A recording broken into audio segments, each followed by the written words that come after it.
And we're live. I think it's working. I hope it's working. I have no way of knowing if it's working. I mean, I suppose we'll see. It looks like it is. So, yay. This whole new format. Before, what happened was, I guess the last time I streamed, when you get into YouTube, it gives you the option immediately to go back to YouTube Stream Classic. So I was like, oh, okay, that's great because I like the old format. It's very straightforward and simple, and I don't have to fiddle too much with anything except for Streamlabs. Well, now it's kind of changed, and you enter everything here. And, well, it worked easily. There was a new stream key. I think it provides a new stream key every time now, though. That's my guess. Really? I think so because it wasn't the same as the last one. That I could be wrong. doesn't. I guess we'll see the next time I try if I do. The only reason I think that's weird is that the stream key is not exactly an easily accessible. I mean, it's not like it's hard to access, but it's not like a front and center thing that you changed in OBS, is it? It's sort of like Yeah, buried in the no. settings. No, but it's like now there's a pop-up menu that comes up, and you know when you upload a video to YouTube, it has your default upload information that you set in the whatever the settings, Okay, right? I Like where think where you put the title and the category and the privacy and all that kind of stuff. So maybe. now below that, when that pop-up comes up, it has the stream key. Like it has it all asterisked and stuff, but it's there. Is it not always the same stream key though? I don't know. I'll find out next time. Yeah, I'm Because pretty sure it is. Yeah, yeah, it is. yeah, Yeah. it always Okay. has been. It's just that Yeah, this time when I yeah, looked, because there's a button somewhere where you can request a new stream key, and that. Oh, there used to be. I mean, there should be still be. yeah, you probably can. I mean, it's kind of Mm. necessary, isn't it? Sometimes you just have to. Sometimes it is better.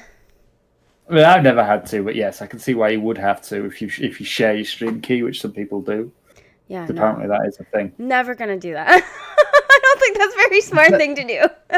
no, there's a few streamers who I watch who like stream like on the same channel, but as part of a double act, and they actually share the stream key. Oh, So, like, and one of them can be streaming, and the other one can actually take over streaming, which on the same channel without stopping the stream. oh, that's kind of nice.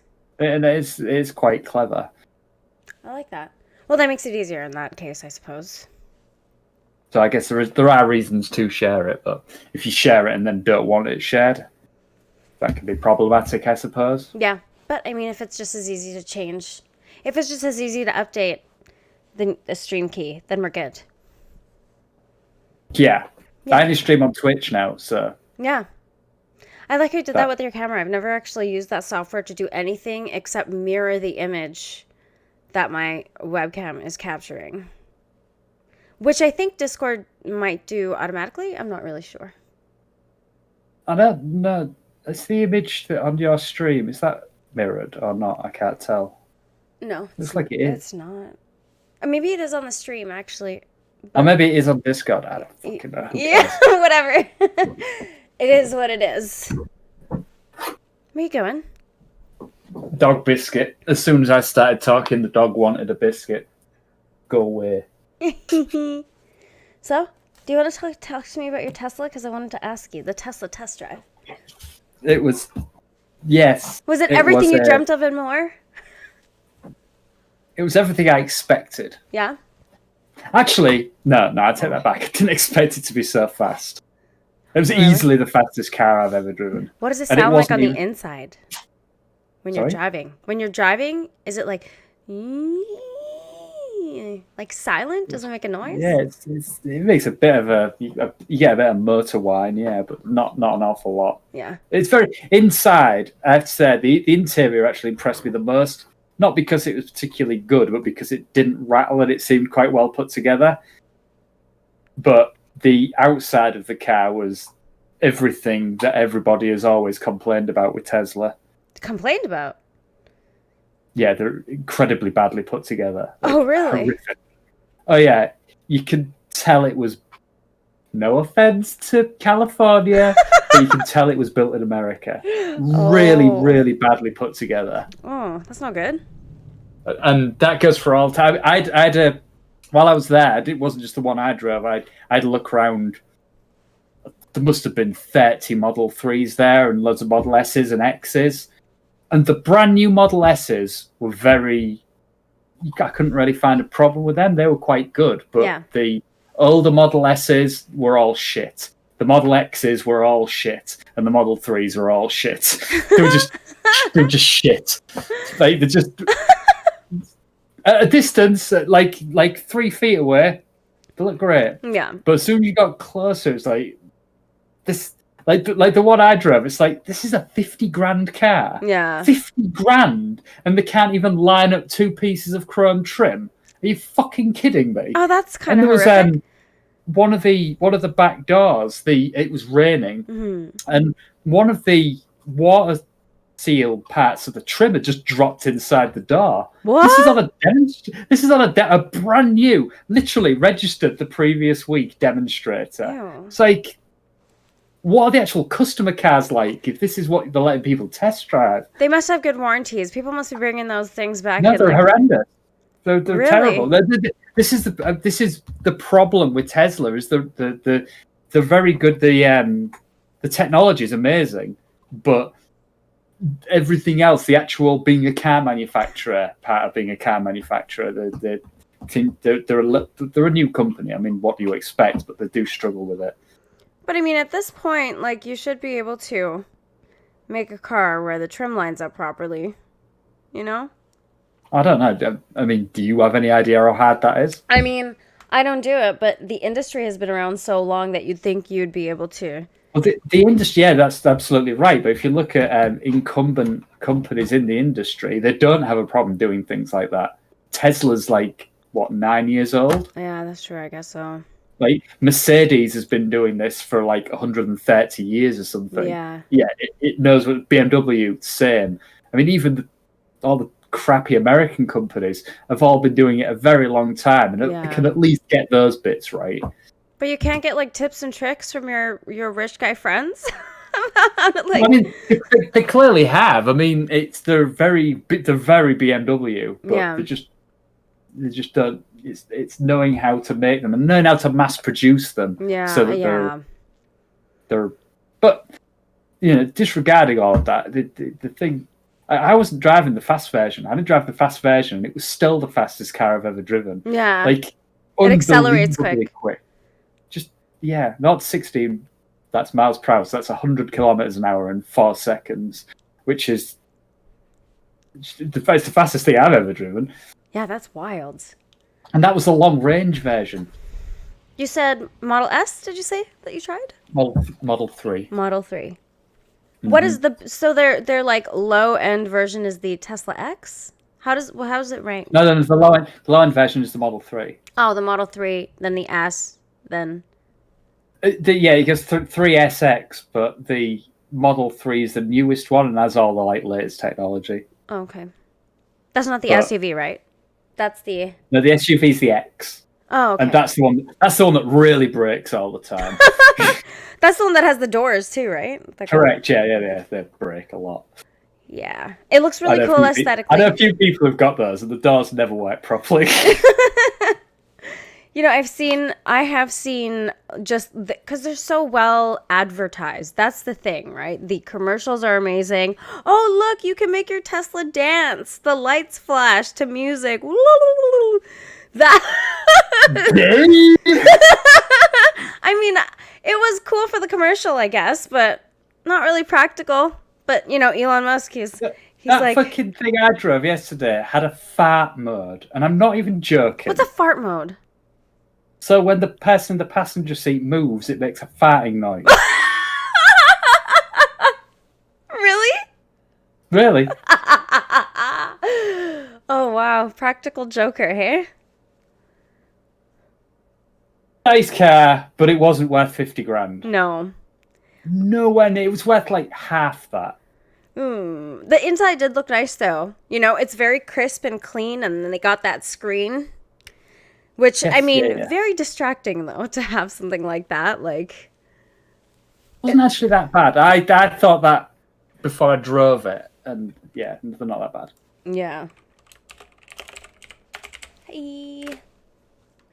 Tesla does no commercials. Oh, well, there was something on YouTube where they were showing the dancing Tesla, because that's where I saw it. It may not have been an actual commercial, but it Yeah, was I've never definitely. seen an advert for a Tesla either. But I don't watch It was TV some or YouTube video. Like, I think and I use Tesla. ad blockers. But yeah, the Model X is just gimmicky. The Model 3 is. I don't know.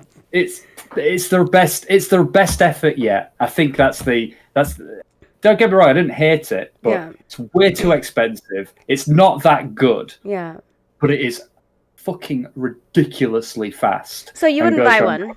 It's not worth. Like, it's not like it doesn't provide the value for the If I won amount the of cash. lottery, I would. That would be the car that I bought. Yeah, Oh, okay. Even with without a shadow of a doubt. even with But- the structural. But with a normal person's bank balance, no fucking way. Yeah. Unless unless like I put a massive amount of weight on the sort of ecological side of things, because obviously they are, they're much more good for the planet form of personal transport. So 2021, I'm waiting for vegan Chris, who's What? gonna get all super environmental and buy a Tesla and only eat vegetables. The thing is, I get why people are bothered about that stuff and the right to be. The problem that someone like me has is that finances are such an overriding factor that it doesn't matter that the car that I've got is polluting the planet. To me, it just doesn't matter. I'm sorry. Yeah. I wish it did. I wish that was like high enough on my stack of priorities to survive on this planet, but it's just not. Yeah. Yep. I mean, we're all just gonna do. The car that I've got cost $8,000. Yeah. That car that I drove yesterday costs $50. And that's just base level, right? Like that doesn't have. Don't get me wrong, it's a lot better than the car I've got now. Like, so much better. But in terms of what I would use a car for, what I need a car for, no, it's no better at all. It makes no difference whatsoever. Yeah, and like you're. And thanks to this pandemic, I haven't put any fuel in the car that I've got since March. Really? Have you started it? Have you started it? Yeah, I use it regularly. Oh, okay. But you haven't needed. That's how. Oh my god! Like it's just crazy that you haven't. Well, the car I've got's really good on fuel. It's like really shit, so it's good on fuel. It's like really shit. My criteria when I got that car was, it needs to have air conditioning. That's it. That's it. You're a simple man Yeah. with simple needs. Yes, you can get cars in the UK that don't have air conditioning. Why? But not that one. Why is the point? Why? Why would you want a car with no AC? Because you don't need it in the UK. Even in summer, it doesn't get that hot. Oh, it does, yeah. People are just idiots. Oh man, speaking of idiots, so I watched that George Floyd body cam footage. And you know what's crazy is like I had posted something about it. People never respond to after videos, right? Of that kind of stuff because it makes them very uncomfortable. And I can understand why. And I always hate the idea of watching something because, all right, let me talk about my initial reaction to when that whole story first broke. Maybe you should tell me yours. What was your initial reaction? My initial reaction. Yeah.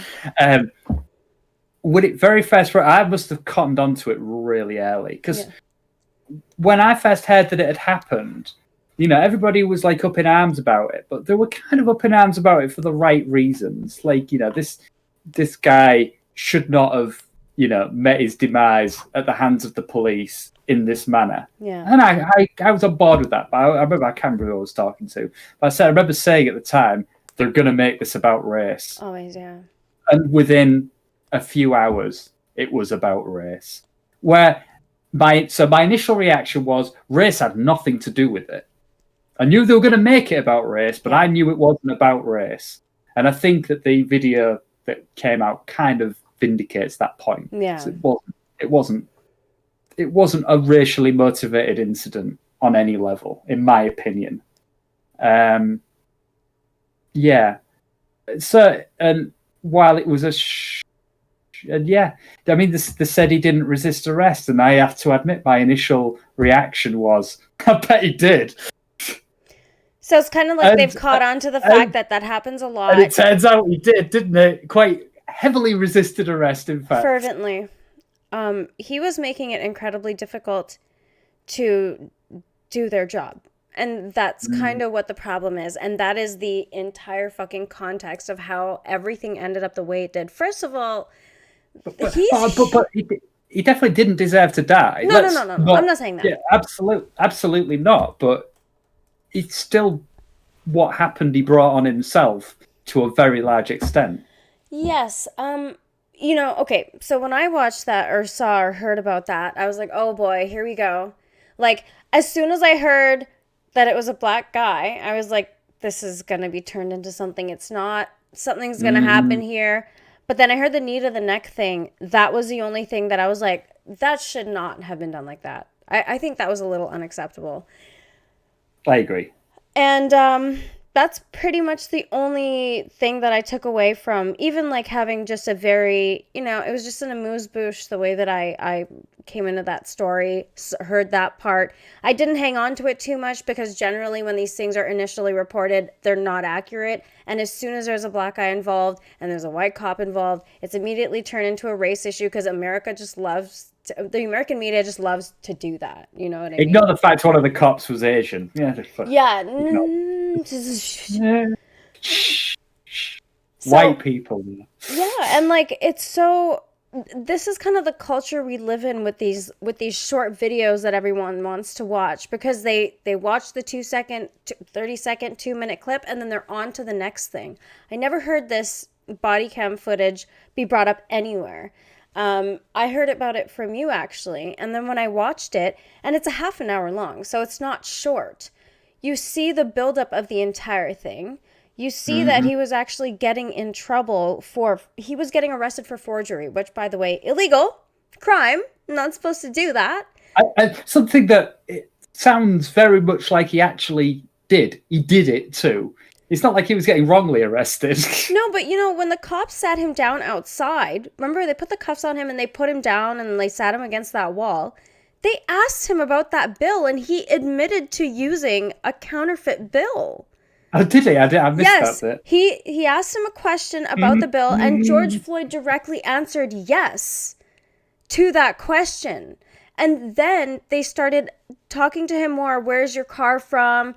This, that. Oh, it's my sister's. Oh, this, that. And then he starts going off about, I have anxiety, man. Why are you doing this, man? Like, it just felt like the theatrics came in. Don't do me like this. Yeah. Don't do me like this. The theatrics came in far sooner than necessary. So that made it seem weird. And then, the cop wasn't even really touching him at first. Like, they had sat him down and they were standing around and they were asking him questions. He's quite nice. Yeah. I mean, was he high? Like, he seemed like... Oh, yeah. He was off his fucking face. Yeah, I thought so. They certainly certainly seemed that way to me.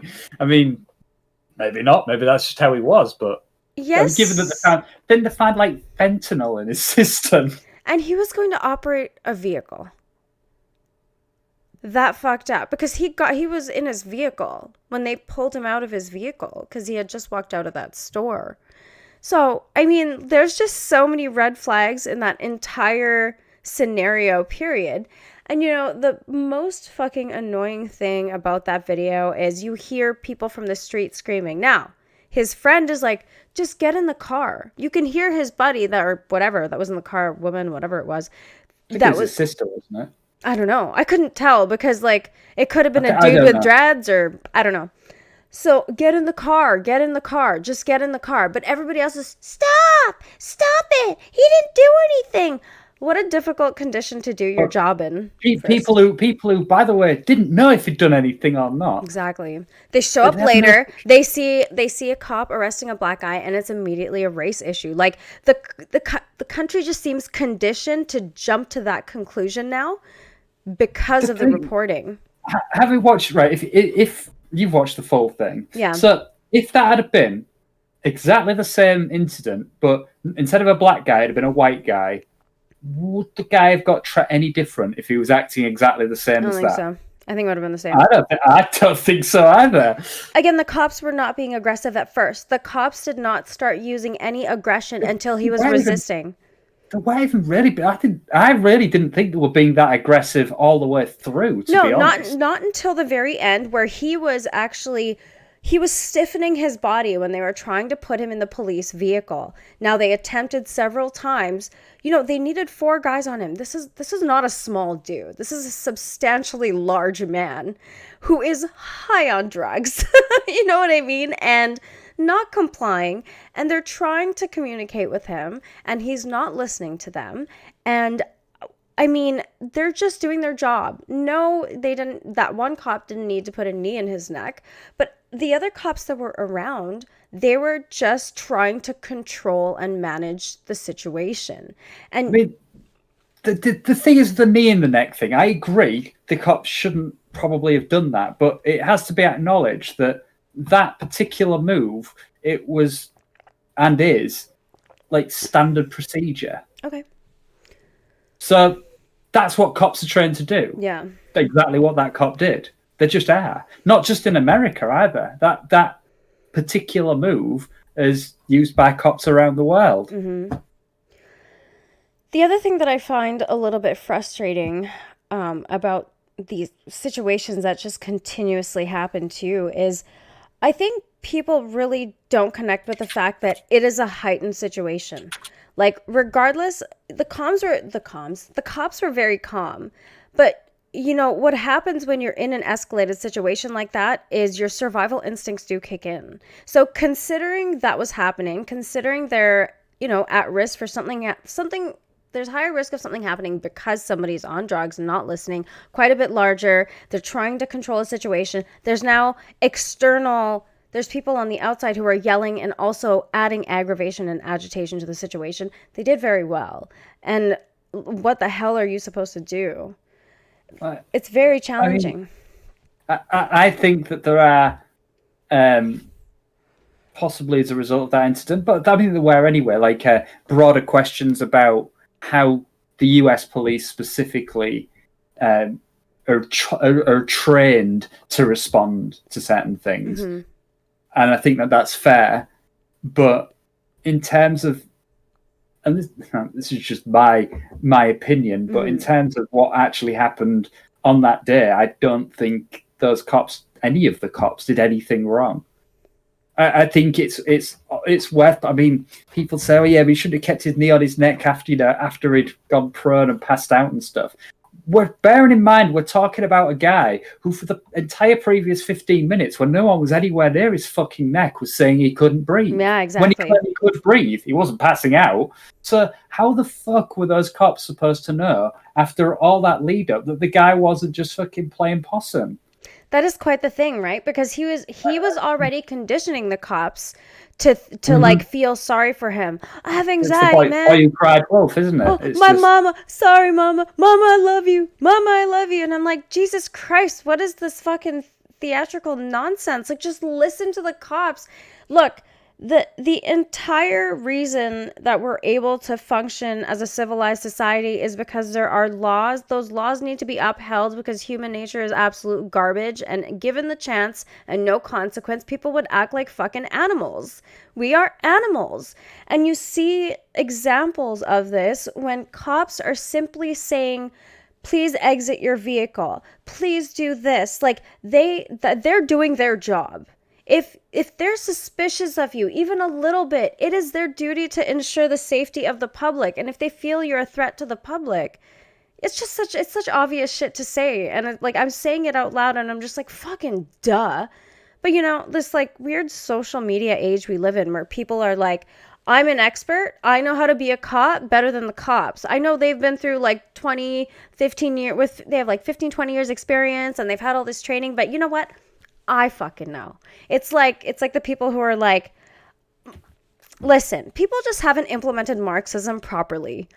I know how. Like that's what it sounds like. It's just. The thing is, I'll be the first to admit that the way that incident was presented initially looked really bad. Awful.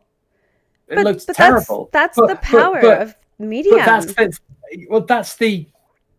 Do you remember? Do you remember? Oh, it seems like a much more innocent time when PewDiePie was going through all that shit. Oh gosh, and yeah. he was like the point that the entire point he tried to make about the way that he was treated was that context matters. Of course. Yeah. Even when you don't think it matters so much. Oh yeah. And I'll be the first to admit, I didn't think initially seeing the way that incident was presented that the context of the situation could make it any better. Yeah.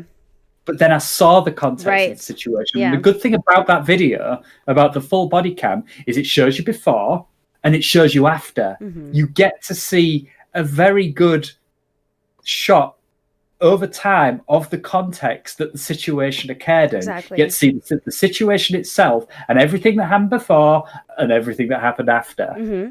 And that changes more than you could possibly imagine just from seeing those cherry-picked snippets that made everybody so angry. Because for many people, perception is reality. What they first see is enough. And the media knows that. The media knows, they have an idea that people are not going to dig into this. But it's very, very strange when you see even people trying to talk about this on Reddit, how awkward the sense is in the threads and in the responses. And, because you can see people kind of battling with themselves, being like they have to fight off that idea of racism because they're living in this climate where racism is the prevalent issue of 2020. Racism, it's all about racism right now. Oh my God, there's so much racism in my country. What is happening to my country? It's so racist. Meanwhile, it's just like, a case here or there that isn't nowhere near as prevalent as other cases that we're not allowed to talk about because that's racist, like black on black crime. And then, there are people... Or black on white crime, or white on white crime. Right. I mean, these crimes occur regardless of race. Right, exactly. So even though sometimes, maybe sometimes they are motivated by race, but my suspicion would be, and I've got nothing to back this up with, I've got no empirical evidence, but my suspicion would be that race has nothing to do with it 99% of the time. It's used as an excuse more often than that, but it actually doesn't have anything to do with that. The thing that people get very confused with the communication of black crime is disproportionately high in America is that you're saying, what they think you're saying to them is people commit crimes because they're black, not black people happen to commit these, or the people who commit these crimes the most happen to be black. Those are two different communications. I mean, to me, actually collecting that particular statistic is almost worthless. What do you mean? Just because it has because you're not taking into account, in my opinion, by making that statement that there's more black crime, the actual reasons for those people committing those crimes. Right. The fact that they're black is incidental. Yeah. Right, exactly. It really is. But it is maybe important to, to make policing more straightforward, to profile, which is another dirty word that fucking shouldn't be. That it's necessary. It maybe is important for the police to understand that a certain demographic of person is more likely to be dangerous in some way to society. I mean, that's important information to know when you're doing a job. But it's help. Yeah, exactly. It's helpful to know. I don't know. It's helpful for police to know because that's imperative to their job. They need to understand the communities they're rolling in. They need to understand what kind of risks they're dealing with. It's not as, I wouldn't say that it's as important for someone like me to know that statistic. However, it just gets brandied about because of that climate. Okay, but just to provide the counterpoint to that. I mean, I broadly agree with you, but it is kind of important for everybody to know. So if you're walking down the street and you're on your own and you've been followed by a guy, if it's rightly or wrongly, if it's a black guy, statistically, you're in slightly more danger than if it wasn't. Yeah. I mean, that's shit. And don't misunderstand me. That black guy who's following you is very, very unlikely to be any kind of danger to you whatsoever. Yeah. But he's still more likely to be a danger than if he was of another right. That's just math. Demographic group. Yeah, that's just math. And our brains, on some level, are attuned to this math. Maybe not in a proportionate way, but they are. Yeah. You know, they take that math into account. Yeah. What was that line? Remember, there's math and everything else is debatable. Yeah. So, who said that? Jerry Seinfeld and comedians in cars getting coffee. I think he said it originally. No, he didn't. But that's where we heard it together because we were watching that a while back. I'm sure, yeah, Scott, I mean, I'm sure I looked this up at some point. Whatever, who cares? It's a good quote, though. I can't be bothered. It's true, though. It's a good one. There's math and everything else is debatable. And that's... And that sucks for whatever demographic of person is on the thick end of that. But it's just unfortunately something, the world that we live in, the brains that we have, and you can't say that because people are prone to making these assumptions that makes them bad people. It fucking doesn't. I agree. I agree with that. Don't get wrong, there probably are bad people, but not for that reason. Yeah. I was talking to my friend last night. We went out for dinner, and I find it incredibly frustrating that these issues of race and identity are constantly brought to the forefront of our minds when, I personally don't want to care. I don't want to care what color you are. I don't want to care about those things. That, to me, personally, is not relevant. If you're an asshole, you're an asshole, and if you're not, you're not. I don't give a fuck if you're yellow with fucking red polka dots. You know what I mean? I don't care. I mean, I might ask you to go to the hospital because that sounds gross. Yeah, sounds like herpes or something. Super herpes. But these things funnel through the corporations. And I was telling you, my work recently sent out this just. It shouldn't have been more than fucking 3 questions, or it shouldn't have been any, personally, and it's the diversity and inclusivity nonsense that's now funneling down through the corporations. They want to, we need to make light and bring into the consciousness that everybody's identity is important. No, it's fucking not. No, it's not. It's not important. And I'm not sure why we are making this something that is a highlight in any of our corporate stuff. I mean, do we have an inclusivity problem? Because I work in an office that is so incredibly diverse. Many, many cultures, everybody from many backgrounds. And nobody gives a fuck, do they? No, we all, and the way we deal, we make jokes, okay? The text will come in, one of the white guys, he's like, oh, hey, round eye. Oh, hey, skinny eye, to the Asian guy.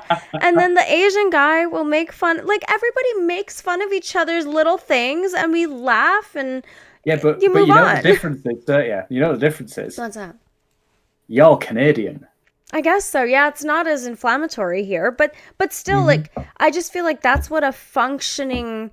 Even though it's kind of like I agree. Yeah, it's like a microcosm of a society, having a little group of people that you're always around. You know what I mean? We're talking people from, they have European descent, Asian descent, Indian descent, all over the place. Not a single conflict. The only reason people conflict is because someone will say something douchey to somebody and they didn't like it, and then they'll be grumpy for 3 seconds, and then they'll fucking go do their job, and they forget because that's what you do. And the thing is, in situations like you just described there, people are maybe not where you are, but people are too quick to then decide that they want to use race as the bludgeon to hit you with to get you back for being mean. Yeah. And that's kind of the problem, really. Yeah.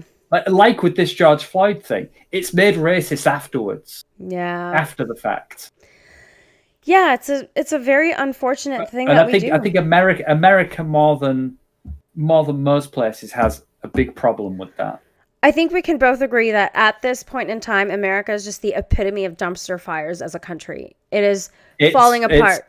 It is absolutely falling apart. And you know what? They fucking deserve it. It's laughable. They're getting exactly what they deserve. Not the individuals. I'm talking like just the country, based on the poor leadership and just the horrific way that this whole pandemic has been managed, and the horrific way that the Dems and the Libs are like at each other's throats. I mean, the thing is, when you say they deserve it, it's very difficult to separate the people from. Maybe I'm just being a mean now, and I know what you mean by they deserve it. Yeah, but unfortunately, whether they deserve it or not, that doesn't mean that. You see, the thing is, they'd look there like I'm treating them like American people, like they're an amorphous blob. But at least you didn't say those people. Well, I could have done. Americans look at us making these criticisms and they take it to heart. Like we're saying that we think the country is bad, and we just not. We're like. Us, the rest of the world, rest of the Western world is kind of wringing our hands and like, what the fuck? This country is meant to is the most powerful country in the Western world. They do, in a very large way, protect all of us. Of course, yeah. And they're collectively acting like the fucking 4-year-old toddler of the world. Yeah, and that's it. And it's really, I don't know. It's just it's a bit upsetting, really. It's like it is. Why are you behaving like this? And people that you would think are otherwise, fairly intelligent are also seeming to have like a bit of a seizure right now. So I think you're correct. I think using the word deserve was probably incorrect, but so. The reason I say that is because choices were made. With choices come consequences. And no matter who you are, whether you're an individual or whether you're a country or whatever, if you're going to do something that's going to elicit some consequences, those consequences are deserved because of the choice that was made, the choices that have been made, the poor choices that have been made in the way that the pandemic has been handled, the need to just talk. Like, if you don't have proper information, you don't have to trot the president out every fucking day to say something, like it just doesn't help keep people calm. And Trump is one of those characters that he could simply walk up to the podium and just stand there and people would get mad, and people will cheer for him, and then the other side will freak out and get mad at him. And it's like, there just has to be a way to rein in the extreme reactions that people are having so that perhaps we can try just a little bit to have a decent, adequate conversation that's actually going to address the things that people are really concerned about, like their livelihoods and their jobs and the economy and all these kinds of things. But a vaccine or whatever the conversation is that they need to have to collectively just, you're up here right now, maybe you need to be here right now. And then once we get you here, maybe we can get you just one more step lower. And maybe we can slowly, but that makes way too much sense, doesn't it? It's way too sensical to approach the situation with like a gradual application of just like calming people down instead of ramping up people's emotions, because people are in fear. Unfortunately, in my opinion, I don't think you've seen anything yet, and this coming election is going to, I think the dumpster fire intensifies. I think is that. I mean, I hope I'm wrong. I think I'm right though. I don't think you're wrong. I think you're right. I mean, see, the thing is, whatever happens, whoever wins, if Trump wins, I think that the people who are against Trump are just going to go mental. Oh, yeah. If Trump loses, I think the people who support Trump are going to go mental. Yeah. And that's happening at the worst possible time. The United States needs to get its fucking shit together and get a handle on this pandemic in at least some way. Yeah. But they don't seem to care. It's like the George Floyd thing, going back to that. They cared more about being angry and offended by that incident than they did about their country's response to a global pandemic. Yep. That's just as a country, as a people, that is grossly irresponsible. Absolutely. And that's before you even factor in Trump. Holy shit. And dumpster fire is just, there's so many layers to the dumpster. The and it's all burning. Kind of reminds me of, how Rush Limbaugh is just this right-wing reactionary. Like, he just sees things and reacts immediately. He doesn't walk shit back. It's like, it's very Alex Jones-esque, where people are reacting to things, and it just appears that there's no second thought. There's no deliberation there. There's no give a fuck about how that's going to ripple out from themselves. And I just it's at a point where the tensions have been built, whether artificially or whatever, to this point. The racism shit adds more of an issue on top of that.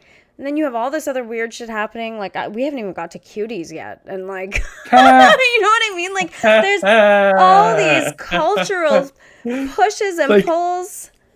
Netflix, now is not the time. Yeah, wow. It's quite astonishing, actually, that somebody, a group of people in a room sat and had a conversation, and they came to the conclusion that it was appropriate to advertise this show with an image of 11-year-old girls in really tiny outfits and very provocative poses, and they're 11. The thing with that poster, I know what poster you're talking about there. That's the poster that Netflix made for the US. Right. That isn't the poster that they used in Europe. What did they use in I Europe? don't know if you've seen. No, I haven't. I don't know if you've seen what these. It's not completely faultless, but it's nowhere near as fucking nope as that picture was. It's like, holy shit. What were they thinking? I showed my friend Tyrone that yesterday, and he's like, "That makes me really uncomfortable, Amy." I have a son. He's 7 years old. I can't believe, when you're a father too. It's especially, it just kind of gives you that cringy, visceral sickness, because his son is not too far away from that age, and I don't know. You wonder why there's Epsteins in the world. It's just not. I don't think you need a child to feel a cringy, visceral sort of ickiness towards that. No, but it makes it worse. The only thing that I would say about it, something I said earlier to Paul, that what bothers me about this, don't get me wrong, I get and probably agree with most of the sentiments that have been expressed. But what niggles me at the back of my mind is that everybody's protesting a poster and a blurb, and nobody's seen the actual product. Yeah. Nobody's seen it. Nobody knows. Nobody knows what it's actually about. Now, I do think that that it's definitely very valid at this stage. We to put a massive big fucking question mark over Netflix and the decisions that they made, but don't get. I've seen the trailer for it. I mean, it looks shit to me. I read the brief synopsis. That's all I did. I'd be interested to know what the film's actually about, because what the filmmaker claims the film is about how that social media has a negative sort of effect on the way that children are portrayed using social media. Really? That's not what I saw at all. Well, that's what the filmmaker claims, and so, and I don't know if that's true. Yeah. I don't know if that's the filmmaker just trying to fucking cover their own back or not. Wouldn't be surprised. So I don't know, but the fact is, I don't know, and especially this year, I've come to the point where I am fucking sick of internet mobs. Yeah. Oh God. Yeah. I don't care if they're in the right or in the wrong. Yeah. I don't care. I aren't gonna join an internet mob, like with the George Floyd thing. Yeah. Why don't you wait and see what the actual story is? Yep. Like, I'm sure with this cuties thing, there's a certain level of badness and ickiness to it. I'm pretty confident, but I don't know. Right. Me being pretty confident and me knowing are two totally different things. So, I will, and I have, I did to you, express my initial visceral reaction along with everybody else to it. But I'm not. That isn't going to be my final say on it. No. I'm not going to completely condemn. Well, I'm not going to completely condemn the film. Yeah, but that poster. Netflix on the absolutely. Netflix, on the other hand, yeah, there's not really. I don't know. No. Don't do that, Netflix. Please don't do that. Not right now, but not never. Don't do that ever. In fact, just don't. And it is very easy to have a snap judgment about that image that they did put out, because come on, man, like. Did you see the text that they put out with it as well? Yeah, that's what I was reading, where it's like, oh, an 11-year-old girl from Blood defies her parents' desires because she is just fascinated by twerking and joins this dance twerk team. I'm just trying to find the actual text itself, because holy shit. It just, I mean, all I can say is, especially when it's next to that fucking photograph. In fact, forget about the poster. Just the text. It's like, what are you thinking? Like, that went through, presumably, groups of adults in an American fucking company. Mm-hmm. And it didn't occur to any of them that this might not be very well received by at least a significant portion of their... just thinking about economically, about at least as of their subscriber base. How fucking stupid do you have to be? And that does lead, in my opinion, it gives credence to the idea that sort of Hollywood and, like, entertainment businesses like Netflix are run by, if not pedophiles, then fucking creepers. People who are sympathetic to pedophiles. Exactly. You know that chat you showed me, which we couldn't verify if it was real or not. Remember the Netflix customer service chat that you sent me? Someone had, like, it was an image in which someone was like, "How could you put something out like this?" And Netflix was like, "We accept." Someone had asked, like, something about pedophilia, and they were like, "This is a yes or no answer." And they didn't give a yes or no answer, and instead went on, "We accept everybody of all cultures, blah, blah, blah, blah, blah, blah." I don't know if that could be real. Like, I don't know, because you sent it to me. I don't know either. Yeah. But that's certainly the sentiment, isn't it? Like, it just... But if it's not real, why haven't Netflix come out and said that isn't real? Yeah, are they aware of it? How could you're aware of it? I'm aware of it. Yeah, but I'm aware of it because you sent it to me. I'm assuming, Netflix has got the same internet I have. Yeah, it's not exactly. True. If I search for cuties on Twitter right now, I will see that image. Yeah, same with Reddit. Reddit. So you're right. How Netflix cannot be aware that image is in circulation? I mean, okay, we've established their PR department is fucking worthless, so maybe they don't. But Jesus. Yeah, it's a lot of this stuff that's occurring, the responses to it are incredibly tone deaf. The decisions seem incredibly tone deaf. We just seem to be getting thrown into this everything is chaos as it is, but it And just, we're going to drift into Goodyear tires here, I aren't know, we? I'm really excited too. Yeah, Holy moly. Oh, the tweets I saw about that. Okay, so Michelin and blah blah blah and blah blah blah and all these companies in America, they're not American. So let's boycott the one company that is American. Nice one, Trump. And I'm just like, and then someone else also responded, you know that it also says you can't wear Biden hats, but nobody's going to show that. And I'm like, what? I don't even know where to find like the policies of the company because it was taken. It doesn't say that. No, it And doesn't. this is the thing. It makes a specific example of MAGA hats, and that's Yep. that really is the entire reason that Donald Trump picked up on it, I have the image. which is stupid. But I don't suppose you heard the audio that then leaked after Goodyear issued their response to that image, because some audio, like whoever released the image knew what they were doing. They released the image, got Goodyear to give their fucking response to it, Yeah. like Netflix did to the fucking cuties thing. Like these companies seem to, this is how they, sidestep responsibility Of by course. issuing non-response responses. So they waited for them to respond to that slide, and then they released the audio from the same training event. Did you hear that? No. Did you hear it? Oh no, yeah. That's so the guy who actually is presenting this slide explains exactly what they mean by it, and it doesn't look good. So the zero tolerance thing, that image that you sent me, on one side it says acceptable, Black Lives Matter, lesbian, gay, bisexual, transgender pride. Okay, cool. Unacceptable.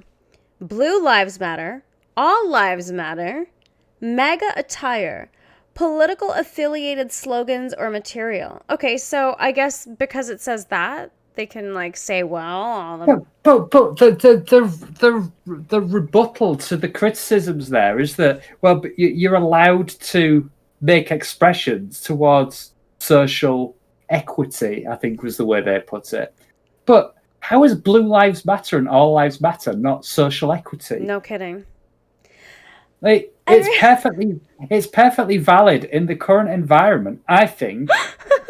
Might not be correct, but it's valid to make, and I think it is correct, but it might not be, but it's valid to make the assertion that maybe you think white people or all people actually deserve a bit more of a break than they're being given All lives in the current matter. environment. If you say that shit, the all lives matter shit, oh my god, the white people that will come after you and call you garbage because you're like, all lives matter. Like, of course Black Lives Matter. That's a given. You know why? Because all lives matter. Whether they're black, white, orange. Again, I think I said to you before, didn't I? It's like somebody asked me if I support Black Lives Matter, and I'd have to then ask them what they mean by that. do you mean capitalized or lowercase letters? If you mean with capital letters, then no, they can go fuck themselves. Yeah, I agree. But if you mean lowercase, well, yeah, obviously. Because what you just said. Yeah. Like, if you're black, you're part of humanity, and I think human lives kind of matter. I mean, don't get me wrong, most of them don't matter, No. but it's got nothing to do with skin color. No, exactly. Exactly. Yeah. You know, it's the only reason that we start to notice it now, like especially, it's been kind of in the periphery here, is because anything that, I always say this, America sneezes, Canada catches a cold. Things happen in America, quite literally actually, because when shit popped off in Washington State, guess who got cases? Fucking. Anyways, the protests are erupting. The protests have been pretty bad down there. And then for some reason, Canadians want to get in on that, and it's just really Here not. too. Yeah, why? Like, what's the deal?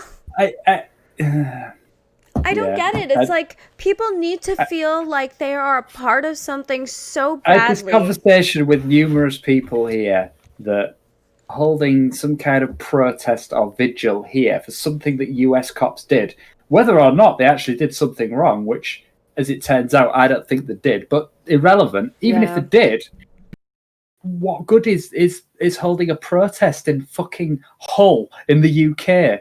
No one gives a fuck. No one gives a fuck. Seriously. I have no idea. It was kind of like when in Vancouver in 2016 when Trump won the election, like a group of people went to Trump Tower in Vancouver and were like, "Not my president." I'm like, "He's not your president anyway, retard." I was gonna say, yeah, he isn't. Yeah, you're right. What are you protesting? Like, what the fuck is happening? Why are you people so just intent on being angry? Go to fucking India and go to an ashram and just meditate for a while and find yourself. What annoys me most about the anti-Trump crowd in the United States specifically, but pretty much everywhere, is that Trump wouldn't have the level of Clout. sort of leverage that he's got now without these people constantly criticizing him. If they'd have just shut the fuck up for 4 years and just let Trump rise or fall on his own merits or lack of merits, then I would say he'd have virtually no chance of getting re-elected in this next election. As it is now, who the fuck knows what's going to happen? It is temper tantrums, Chris. We are seeing like 40, 50, 60-year-old adult people literally having temper tantrums over something as simple as a mask. Look how they react when people say something they don't like a little bit. Like, it's a really sad state of affairs when you're seeing adults get on TV and be incredibly petty, say incredibly petty things. I was streaming on Twitch, and I was streaming a video game. So nothing remotely political. There was somebody in the chat, and I'm not going to name names, and they was going on about this mask thing. And I just sort of, I was looking at the chat, and I was playing my video game, as you do. Yeah. And I looked at the chat, and I was like, can people in the chat please refrain from posting their paranoid conspiracy theories? Yeah. Please enjoy your flight. Yeah. That kind of thing. It's like, just for fuck's sake, shut up. It's just,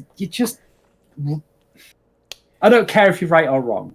You're wrong, but I don't care if you're right or wrong. Yeah, I don't care. I don't Shut care. up. I am over the idea of persuading people to think like me or whatever. All I'm for is just do what's best for everybody. Like, if we want to, what is the big deal about wearing a flimsy ass mask for a little while? Like, it is unbelievable some of the things you are seeing again coming out of the United States. Just because I'm the glasses wearer. I'm the one most inconvenienced by wearing a mask, and I'm here to tell you that the glasses don't sit properly. They're really fucking annoying. But guess what? I know they steam up as well. Yeah, just do it. Just do it. Deal with it. Just do it. It's not. It's like what I do is I move my glasses like that, so they're a bit further down my nose. Same. So yeah, I kind of have to look down my nose a bit, but then they don't steam up. Yep. Easy peasy. Although they do fall off your face more easily. You've got to be careful. If the mask is slippery, they do kind of slip down and then they go like that. But that's all right. That's all right. You know, like masks are mandatory starting the 24th on transit, which is fine. Because, you know, masks are only when nobody wears them. That's the reason I haven't been wearing them in the bus. Nobody wears them. So it's like, okay, I should be wearing it. I know I should be wearing it, but I also have this like arrogance. You can call it whatever you want to call it. Because after I got very ill in March, I was like, I have antibodies. I'm fucking awesome. But who knows, right? Like I could catch it again. I don't know. So it's people have definitely caught it twice. Yeah. And I understand. That is totally a thing. I understand, like, it's just a consequence of mine. But if it's a mandatory thing and some stores are making it mandatory and you have to have one, I just do it. And whether I like it or not doesn't matter. You just do it. Because this might be just me, but for me personally, I feel happier going to a store, like getting retail going again for me, but everybody's wearing a fucking mask. I didn't go to the local shop in this village for months. Yeah. Because it's just like they didn't have any rules. There was nothing, and it just didn't seem safe to me. Now they've got all the stuff on the floor, the social distancing. Yeah. Everybody's got to wear a mask and blah blah blah, and that's just better. Yep. I understand. I understand wearing a mask doesn't actually help me. It's not for me. It's for them. It's for everybody else. If everybody else is wearing a mask too, that is for me. Yes. So, in a way, if you're going in an environment where nobody's wearing a mask anyway, what's the point in you wearing a mask? There's very little. But Love thy not neighbor. zero, but very little. It's that simple. Love thy neighbor. That is an act of love thy neighbor. All you fucking Christians out here who are like, oh, we're Christian, but you're screaming at people who are just doing their jobs, just losing their shit. And it is like trendy to catch these dumpster fire people on camera because everybody still wants to have this viral video that's just gonna put them on the map for fucking 3 seconds before they're forgotten again. Like, the internet is a vast place. The world is a vast place. But now we have access to kind of understand exactly just how vast that is when, what is it, like 10,000 hours a minute are uploaded to YouTube. And there's people who are clamoring to get some sort of notoriety because they caught some bitch having a fit at the poor worker at Walmart or whatever it is. You know, it's a very sad state of affairs. And people who are working don't want to work. And I get it, right? Because you're coming into contact with people all day that you don't know. The thing is, how is it easier to act like that than just wear a fucking mask? It's about my rights. But Chris, my rights. Yeah, that is the shittiest argument, by the way, for this issue ever. Like, it's just... I do not believe that there's anything in the US Constitution about wearing masks. I just don't think that the founding fathers ever really thought of it. Yeah. It's just, I don't know. I don't know. You know, the laughable thing in the US as well is they're not mandating wearing masks for the most part. They're advising it though. Yes. But no, my rights though. Like, and meanwhile, the reason they're never mind. Meanwhile, you know, it's like, okay, everybody, social distance, and then the fucking protests, and they're like, you know what? If you're not Black Lives Matter, you probably should protest. And then it turns into, oh, you want black people to die? Black people should go out in the streets? Oh, it's okay for everybody to just be out in the street? Isn't there a pandemic? You're allowing and it's just like, it never ends. You know, it's almost as if no matter what you say, there's just a mob that's against it and for it. Yeah, in this country, it just makes me laugh now and shake my head. Yeah. Whatever the government do is wrong. Yep. However they do anything is wrong. Yep. Right. So they got criticised initially, probably with a little bit of a little bit of substance to it for not acting fast enough. Yeah. Fair enough. Sure. So now at this stage, they act fast. So when, say, France or Spain's numbers start to go up, they act like that and say, right, anybody coming back from France or Spain, they've got to go for 14 days quarantine. Right. Well, everybody fucking whines. Oh, you didn't give us any warning. We went for holiday to France or Spain. But it's a fucking global pandemic. Yeah. Either you want the government to act quickly with these things, or you want them to not really bother at all. Right. Initially, you said they didn't act quick enough. So when they do things, you know, in the same vein, acting quickly. No, you didn't give us enough warning. Like, the people just want to complain about something. And the UK's numbers. They want a bellyache, and then they want to compare bellyaches. Yeah, exactly. Like, that's it. It's the oppression the UK's Olympics. Went great, but like, anecdotally, I don't, living here and knowing people here. In fact, most of the people on Earth are here. Yeah. I don't feel like it really has been that bad here. There was certainly no massive collapse of like the local health services like you saw in Spain and Italy. Yeah. Not even close. I don't think any NHS trust got to more than like 80% capacity at any point. And then, the genius that Trump is, who goes, the reason we have more cases is because we've been testing more. If we tested less, we'd have less cases. Bad reporting. The dumb thing about that, the really dumb thing, is if you look at America's testing numbers, I think they might have actually overtaken the UK now, slightly. But America and the UK are testing at the same rate, pretty much. Yeah. So it's roughly 210,000 tests per million people. Mm-hmm. Well, and the USA is roughly the same now. But the USA's incidence of disease is 4.5 times more than the UK or anywhere that's testing at a similar rate. Mm-hmm. In fact, no, not anywhere. The UK is actually the worst out of the rest of the group. Other countries are testing at the same rate and getting less incidence of disease than the UK is. So it isn't just about the rate that you're testing at. There is something else going on. Mm-hmm. Sorry, it's no slight on you. No. Well, maybe it is, or maybe you're perceiving it as that. But the only reason that somebody points that out, either domestically or internationally, is because they're fucking concerned. It's a worry.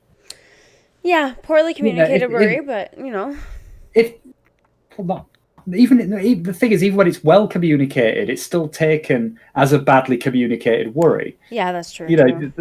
There's no way of getting that right. Like Trump in America, particular. especially wants, maybe not everybody, but seems to want to take it as an affront that they're doing so badly. Yeah. And nobody's presenting it as that, but maybe the fucking should be. Yeah. Because at some point, the mismanagement of this situation in the United States has to be an issue. Yes. It has to be. It does. And I'm not saying it was Trump's fault, even though it probably was Trump's fault. I think it might have been, but it also might not have been. I acknowledge that my bias there does exist. So I think it was Trump's fault. I think he's largely responsible for it. But I admit that I have a bias there and that I could be wrong about that. Yeah. There could be something else there. But I don't really think so. I think ultimately, I think the buck stops with whoever's in charge. Yeah. It is. It's a very difficult time. And I remember when this first happened, as much as maybe people had a problem in your country, Boris Johnson did a great job coming out there, being calm, very measured, not giving absolute answers, not saying this or that 100%. Like, it was so well executed the way that he addressed the public. I thought somebody was criticized for that quite heavily. But then you watch Trudeau, then you watch, Trump. You have to kind of see how each person is dealing with those things. And relative to those other leaders or not, Boris Johnson did great. Like, it's just, if I was living there, because he was so calm and because he didn't lie to me and make me believe something that wasn't true, that they didn't have information for, I immediately felt comfortable. The problem is, most people just want to be told it's going to be okay. And that is a really fucking poor way to condition any large group of people, because which by the way is what Trump tried in the first place. We've only got 15 cases. That's the problem. Now, 2 weeks. It started with bullshit, and then it just got exponentially worse, and it has been getting worse. And then again, all that tension and all that shit they got going on over there.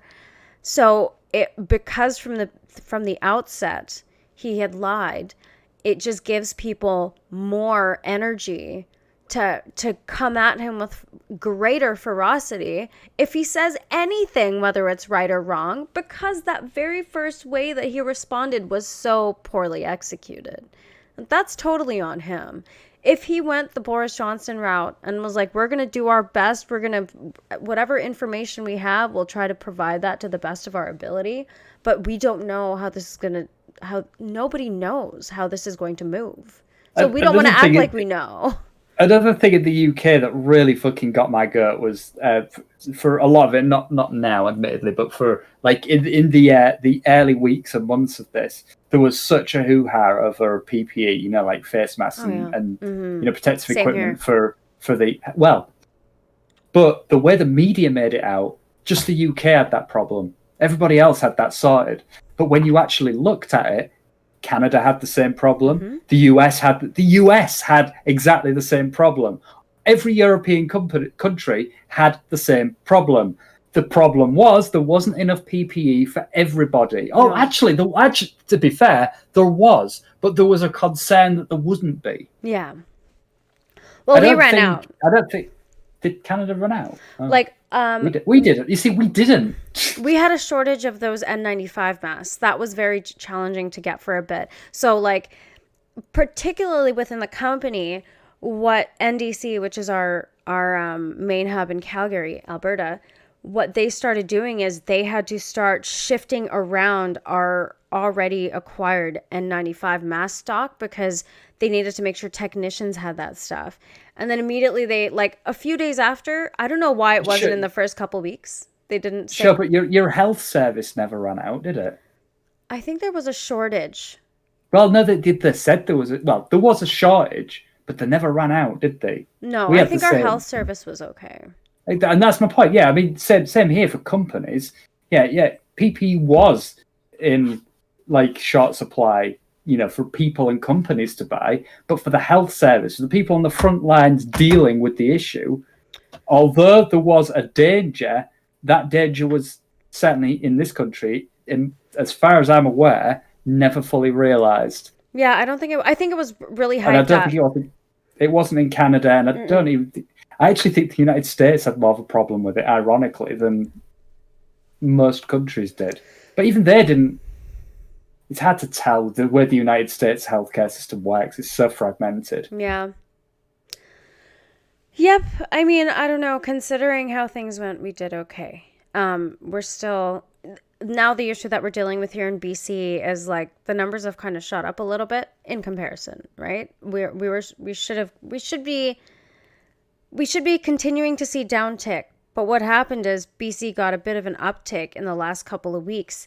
And it's the thing that I was telling you about, which also I'm a contributor of this fucking issue, is complacency. We did so well during the first wave.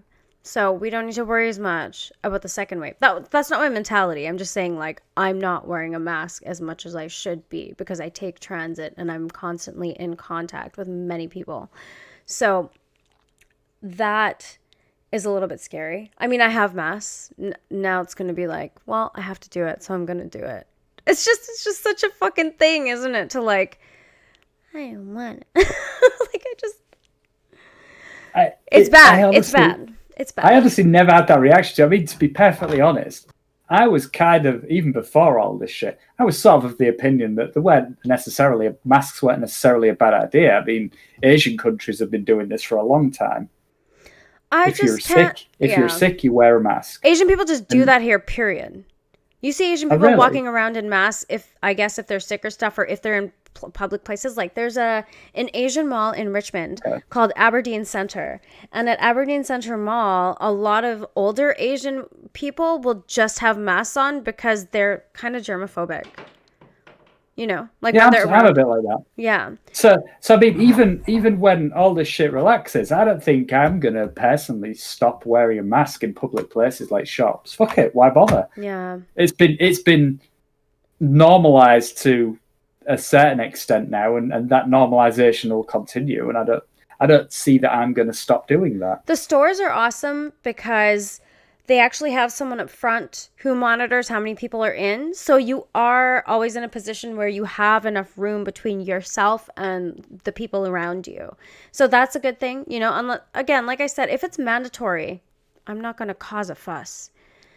There's no point in that. I'm going to listen and I'm going to do it. I just haven't on the bus because it's just, I don't know. Again, it's stupidity. It's whatever you want to call it. And that's the place where, honestly, that's where I should be wearing a mask.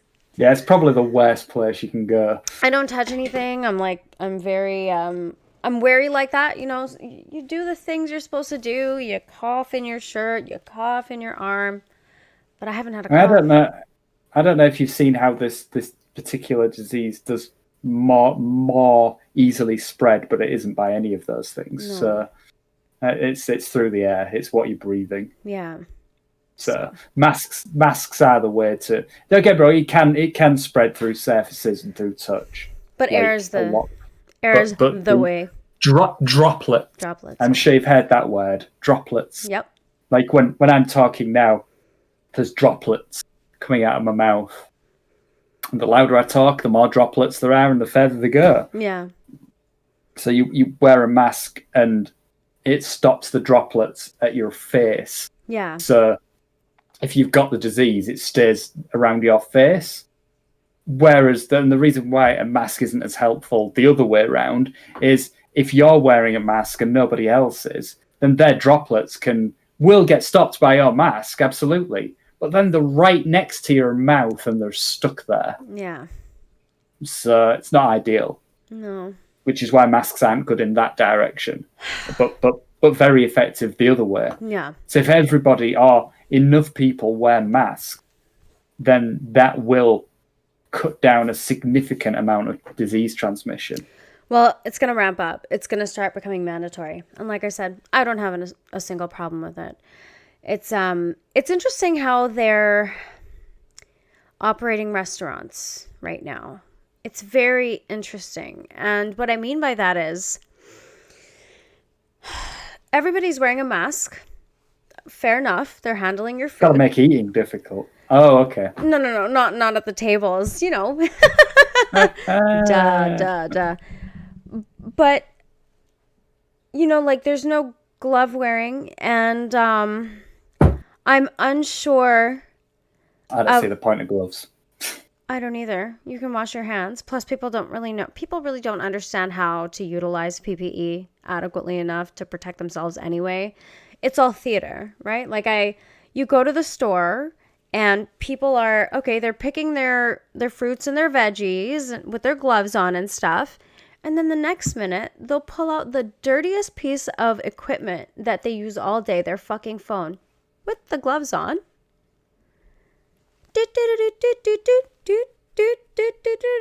Put it in their pocket and then go right back to touching things again. And then people are wearing their masks, by the way, like this under their nose. And I'm like, yeah, some people doing that. What's that? What's that? Are you fucking stupid, mate? How? You may as well just not wear one. Oh, I can't breathe. And I'm like, I mean, you can. It's not that bad. Yeah, you just have to. All right, just don't wear it. Yeah. If you don't care, then don't wear it. Yeah. Like what else is there? I really feel like people like to. Do you understand that breathing's the problem? Breathing's the bit you want to be blocking with the mask. Yeah. Seems, I don't know. Seems fairly straightforward to me. Yeah, me too. There really isn't much to it, you know. We have to kind of do whatever's going to be best for everybody. We didn't finish talking about the Goodyear thing because Trump did respond and he's like, don't buy Goodyear tires. Has anything else come of that situation? I think people are still buying Goodyear tires. Yeah, they're not going to stop buying tires. Everybody needs them. Winter is coming. Brace yourselves. But yeah, you are right. I didn't actually think about that. Goodyear is pretty much the only American tire manufacturer. The rest of them are from like France and stuff, aren't they? It's just so funny, like how many times, you know, people they work against themselves. Make America great again. We're going to bring jobs back to America. All about American industry. Blah, but blah, blah. the thing is, in that particular case, I think Trump had a point that he maybe didn't express very well.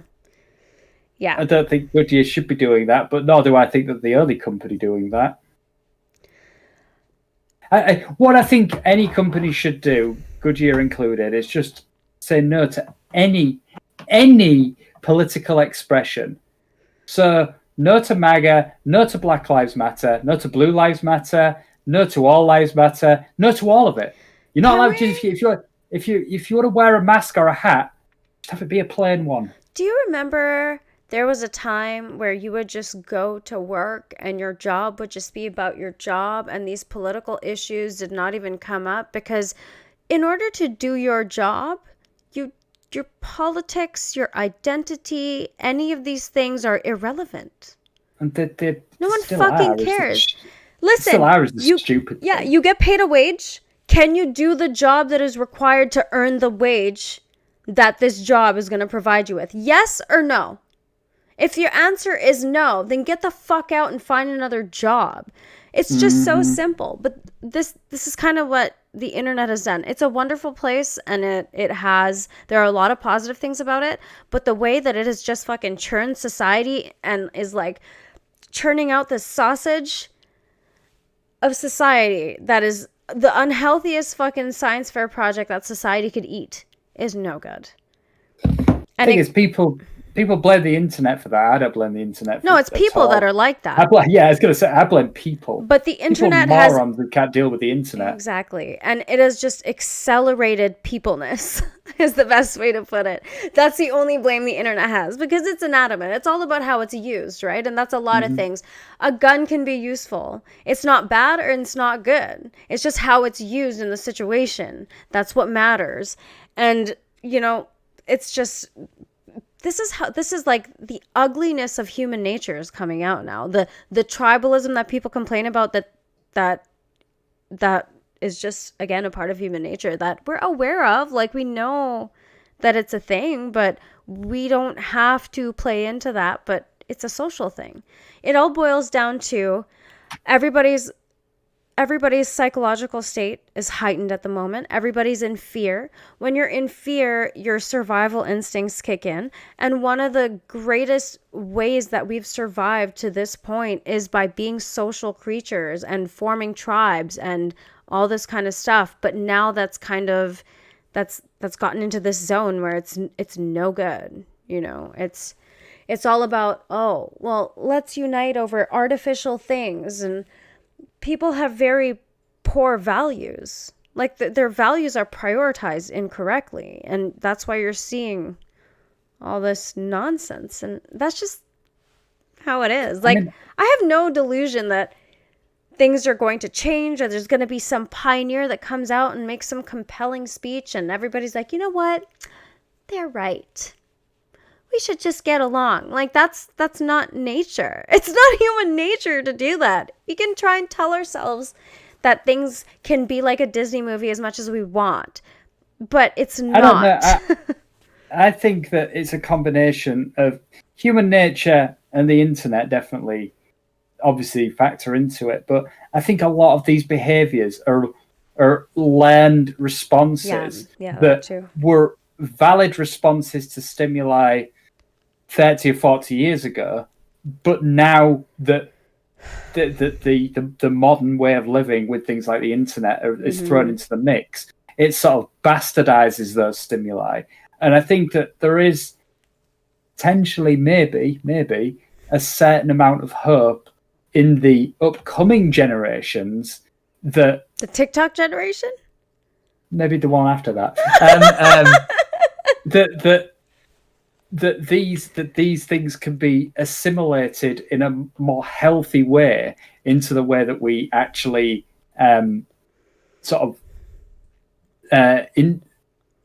integrate ourselves with the world. Because right now, this whole internet thing is kind of a glommed on the side thing. It isn't even with people like me and you who are like quite internet savvy. It's not an integrated part of the way that we operate. No. It's in many ways still sort of a novelty item. Yeah. That gives us powers and abilities that we never had when we were children. Yeah, exactly. Like I was driving to that fucking Tesla dealership with my dad, and he was asking me stuff, and we were driving down the fucking motorway, and I was using my phone for a sat nav. And he was asking me questions that I didn't know the answer to. And I was looking them up on Google and just answering them. Yeah. But pretty much as quickly as I would have just thought of them anyway, because I have that ability. Yeah. But having that ability and being able to correctly integrate it into your psyche are two different things. Yes, exactly. And unfortunately, I'm not of the generation that will be able to do that. And to a certain extent, the TikTok generation are not either, but the generation after that, maybe. I guess we'll just have to wait and see, right? No, we'll be dead. Yeah, that's true, actually. Yeah. Oh, yeah, this is going to happen well after we're dead. Unfortunately. Sad, but true. Yeah, I'm not even worried about that. Maybe not. Maybe we won't be dead. We're very old and probably not understand what the fuck's going on there. Yeah. People are going to be very different in 100 years' time. Oh, yeah. I think the world is going to be very different in 100 years. But of course we are. Of course we are. And it's fun to speculate what the trajectory is going to look like based on what we're seeing right now. But the truth is, like, we don't fucking know. Who knows? Maybe there could be a chance event that completely corrects everything. How can we say? I mean, the very existence of humanity is like a chance event. The very existence of like any of the species or whatever is a crazy chance event. The rarity of it in the universe that we're aware of is... It is, but given the complexity, whether it was a chance or not, or given the complexity that has arisen, I don't think one event can fix all the problems. I mean, I don't know, and I agree with you. I'm just saying could be. Who knows? I'm just saying we don't know. Maybe, but I'm gonna hang my hat on very fucking much doubt it. Thank you very much. Yeah, very unlikely. But I'm always going to leave a little bit of room for I never know, because I'm not God. I'm not God. I can't predict these things. I don't know. The older I get, the more I'm certain that I'm right about a lot of things. And that's a dangerous position to be in, actually. I feel like I like that in general. but the more I'm proven right, the worse it gets.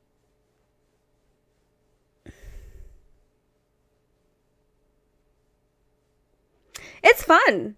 Like, as much as it's crazy and it would be fun if you weren't having to live in it. I don't know. I think it's interesting. It's an interesting time. Like, it's, sometimes I think to myself, like, I kind of wish I lived during World War II, because people were built differently. You know what I mean? They had to deal with real adversity and really challenging situations. And the ability to survive now has become so much easier and so convenient. We have to do much less to survive. And I think what that leaves in its wake is just all this energy that people are misapplying. And that's why we're seeing all this crazy shit, is because people don't have to apply as much energy to survive in the world, because it's so much easier. So I wonder sometimes, I do think that something like World War II, probably World War II, was pretty much peak ancient humanity. Oh, yeah. And somehow we managed to get past that. I was saying this to Sean the other day. I think one thing that it's terrifying, but it also gives me a bit of hope, is that although civilizations do rise and fall in a cyclical way, that's just demonstrably true. Yes. No civilization in the history of ever has ever got to where we are now. Mm-hmm. We're in fully uncharted territory now. So we have the ability, maybe not the will, but we do have the ability now to break that cycle.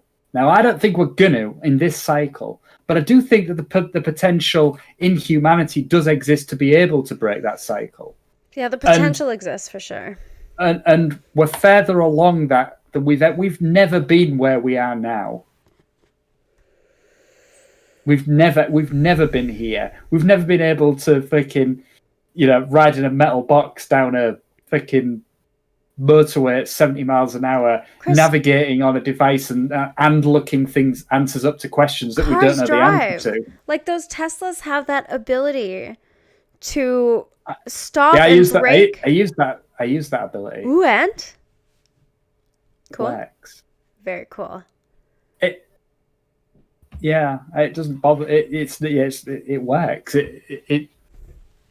The thing with the Tesla that I found quite interesting was that before you can actually trust that it does work, they've got this thing in the middle of the screen, in the middle of the dash with your sat nav, and it shows your car on the screen, like a picture of your car, but not a photograph, and it shows all the objects around your car that your car can see as it can see them. That's fucking so cool. So before you engage any autopilot or trust it with anything, you can see that the car knows exactly what's going on around it. Yeah. And that for me anyway, not my dad so much, but for me, it sort of gave me the trust that, the car does know pretty much what it's doing. It was crazy. It could read road signs. It could read road markings. It could identify like cones and roadworks and stuff. It could do all of that shit. So that's where the bigger investment is, right? Not in the particularly the body or or the outside of the vehicle, but a lot of the technology that is used, that a lot of the cars don't have. Like, do any other cars have that like road marking stuff? Yeah, they do. Like most new cars now, if you're driving them along, they'll read the road signs with the speed limits on and tell you the speed limit, for instance, and stuff like that. Have they really? So, They haven't. No news on that Roadster yet, eh? Just a bunch of investments yeah, and nothing has come of it. I'm incredibly uninterested in that personally. Yeah, like, not, it's gone. not incredibly uninterested. It's cool, but it's not where my interest. That Model 3 that I drove was more indicative of the kind of place my interest would lie. It's more the sort of thing that just normal people would buy. Yeah. It's still a bit expensive, but I mean, over time, it'll probably get cheaper and cheaper and more reasonable. I kind of wish it didn't feel like it had been put together by a Mexican in California. Whoa! It bloody did, though. Inside it didn't. I'll be very honest. Sat inside the thing, it was actually really nice. I was surprised how nice it was. Because I've been in a Model S and they suck. The early ones did, anyway. Yeah. But it was, yeah, all right, But the outside, just Christ almighty. Like, how can they sell cars like that? Well, they do. And the thing is, all car manufacturers will have manufacturing defects. But the fact is, with the Tesla, every single one I looked at had the same and different ones. Like, all of them. None of them were perfect. Apart from that Model S that I looked at, that brand new Model S, that I couldn't really see anything wrong with that.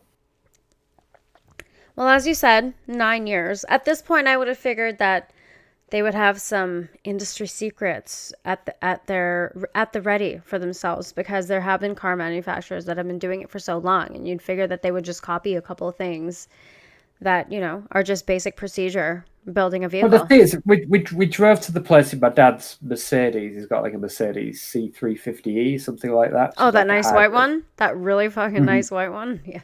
Yeah, it's a nice car. Beautiful car.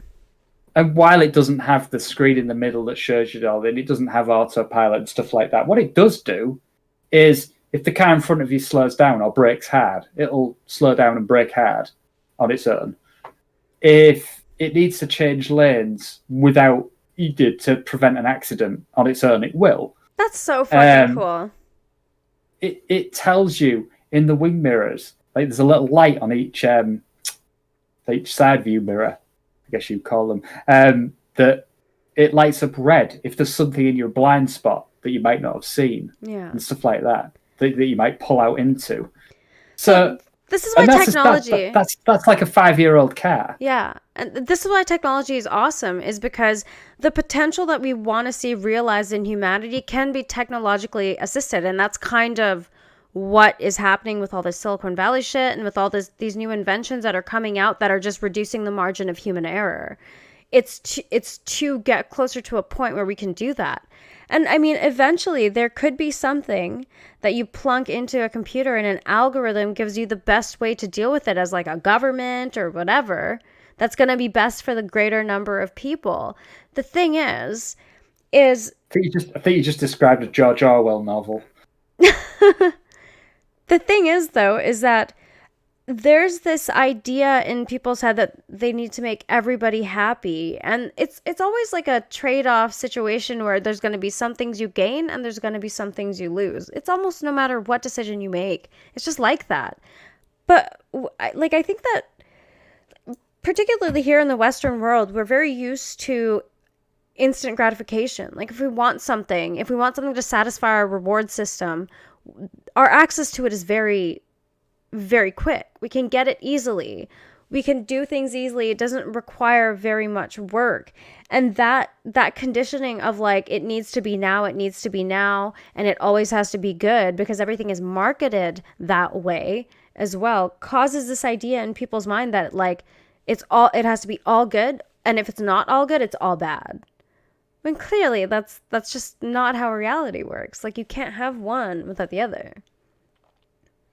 But that's just simple, basic, rudimentary shit. Yeah, I think that sort of like humanity has experienced sort of an expansion in sort of technological prowess, the likes of which we've never seen, and our brains just No, we're still adapted to this. designed to Our cope with that. brain is adapted to living in the savannah still. Like evolution organic evolution is a very slow, drawn out process. Tinkering happens. At the best, at best, we've been doing this. Well, I mean, Christ. So I was about to say we've been doing this sort of living for what 2,000, 3,000 years, but we haven't. We've been doing this sort of living for 70 years, 80 years. Not long at all. And that's just nothing. Yeah. There's no way that our tiny little animal brains are. I mean, it's astonishing that they've coped in the way that they have. It's paralysis, right? Like that's exactly what's happening. There's too many options. There's too much happening. Your brain is not equipped to deal with the sheer amount of information that we have access to. The advancement rate of technology has far surpassed the rate of human evolution, therefore creating quite a large discrepancy in between those two things. And what you're seeing within that discrepancy is all the mayhem and unrest and uncertainty and all the psychological issues and all the other stuff that's being born out of it. Because that is like organic matter just being a human being, an organism trying to cope. I think it is fair to point out though the vast majority of those that chaos and the psychological issues and stuff happened anyway. Yeah. Oh yeah, of course. I mean, it's just a matter of probability that it's going to happen. You just didn't see them. Yeah. That's right. you've got to put it into the context of when we live. Mm-hmm. We can see all these things now. Yes. If you lived 60 years ago, you just didn't see it. You just didn't see it. And you know what though? Now we can all see it, and it's driving everybody insane. And I think that also exacerbates the problem because out of sight, out of mind, right? But when things are constantly in your sight, and also like, let's not discount this like weird algorithm culture we live in where whatever you're watching, the algorithm feeds you more of what that is. So that it's designed to do that because people want to sell you shit. People want your attention. Attention is a great currency of this social media age that we have. But that's all right. Some of us deal with it better than others, and ha to those who don't, and let's fucking buckle up. And I mean, the problem is that those that don't deal with it very well kind of spoil it for the ones that do. That is real true. Yeah. But you know what, Chris? You know what is really great? As an adult, you can make the decision to disconnect from it and just live your life. Because at the end of the day, what else is there to do? You say that, but can you? Yeah, I haven't been fucking on the internet very much. I've been working. I've been busy. Like But you've still been aware of what's going on. In a very loose way. I also have a pretty good relationship with my psyche where I'm not emotionally attached to these issues. So. But I think that anything that we do ourselves to detach or distance ourselves over, it's like a cocaine addict quitting cocaine, right? You can quit it for 6 months. All right, well done. Still an addict. You can be back. And you're still an addict, and you're still going to relapse. You can quit for a year. Well done. You're still an addict. You're going to relapse. You can quit for 2 years, 5 years, 10 years. You still could relapse. Yeah, it's true. And so, I'm not denying that it would be good for a cocaine addict or somebody who's immersed in, world affairs, to walk away from it for 6 months, whatever. Obviously, that's a good thing, but that isn't the same, in my view, anyways, as disconnecting. That's just taking a break. Yeah. But I mean, like with this particular situation, it is kind of there is a little bit of something to be at least mildly aware of what is happening in the world. Like it's good to know. I like to keep in touch, so to speak, with what's happening. I'll hear about an issue here or there because, if I want to hear about any particular thing, all I got to do is look at Discord servers that I'm in, quickly look at what's going on Google News, and I can get a pretty good idea. And then at the end of the day, my mind calculates that I have this, and this to do today. This information is just not pertinent to any of those things. Therefore, I'm just going to continue. Like, that's just how my brain is. If I lived where you did, I would give very serious consideration to just fucking off up north somewhere away from people and anything for about 25 or 30 years. And that I think I could maybe classify as disconnecting. Yeah, maybe I shouldn't call it disconnecting. And that's what I mean by us not having a choice. Yeah. At this stage, we don't have a choice. Whether or not Chris, we never do. Exactly. Whether or not you choose to interact with it less, that isn't the same as disconnecting. Unfortunately, correct. You're right. And regardless, even if you live where you do, all of these things do still affect you. Of course. You just don't see them coming, which is the old way of living. Yeah. Which you can absolutely choose to do. I don't know what's happened. There is a saying which says ignorance is bliss, and it's true. It is. But even when I do get into these issues or pay attention to them more, I just don't find that they affect me as much. Like, I get passionate about things because I just want people to be better. I just want people to be okay. So that gets frustrating. Like the George Floyd thing, right? That to me would have been an interesting event that would have been worthy of discussion. Yeah. For everybody. And it didn't affect me at all. Like, not at all. Not one iota did that make any difference to me. So why does it have to make any difference to me? Right. But it does. Apparently it does. Don't know why, but it does. And that's what's frustrating. That's why and when disconnecting in the way you described is actually probably it's good for your fucking psyche to not go fucking crazy. Yeah. Yeah, I generally like to have. And to be honest, I stopped fucking paying attention to all the fucking pandemic updates and shit that the news and even the government was pushing out, because it's like I'm just sat here. It's not. All it's doing is making me stress and think about things that I absolutely have no effect over whatsoever. Exactly. All I can do is what I'm doing anyway without this information. Exactly. So why do I need this information? So, it's there if I feel I need to access it, but I just felt like after the first week where I was watching the numbers increase and increase and increase, whatever my brain does, it just negotiated that, look, this is what the world is right now. Every day there's going to be more cases. Every day it's going to get a lot more challenging on like a global level. And every day you're watching these numbers increase and like causing your amygdala to swell and having a response that doesn't, like, if it's not an immediate biological threat, it doesn't require a biological response. That's the way I kind of like to think about it. You know what I mean? So if it doesn't have to do with my survival, it did at first, because of course you're freaked out, and then I got really fucking sick. But then again, like, it has a negative biological response in your body of creating cortisol and like just kind of freaking you out when it's being reported a certain way. And so like you just have to kind of separate yourself from it for a little while. And I found that, I don't know, like I feel so much more calm these days. I might have like bouts of passion because there's certain topics that interest me, but like other than that, I don't really care as much about what is happening more like day to day. But overall, yes, of course. I can't say I don't care. I care overall. It's interesting to see. My relationship to it now is like, the world is burning. I just want to laugh. So that's what I'm going to do. Yeah, I mean, rather selfishly, I kind of just care about what happens to me, really. Yeah, exactly. That's kind of how it works. That obviously matters. But, yeah. I'm not going to do anything that's going to put somebody else at risk. I'm also going to be aware of my own risks. And that's it. That's all I can do.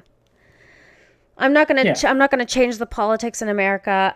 The only thing I will do, and the reason I can't watch too much shit is because like everything now gets funneled through a political lens, and I can't stand that. Like every issue is not a political one. Most issues that are made to be political are not political ones. There are reasons they're associated with the left or the right or whatever, but for example, abortion is not a left or right issue. The pandemic is not a left or right issue. None of this shit is left or right to me. It's, can we have a reasonable conversation about the topic?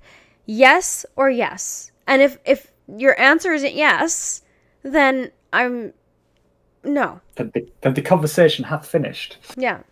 There's no more Go conversation to be had.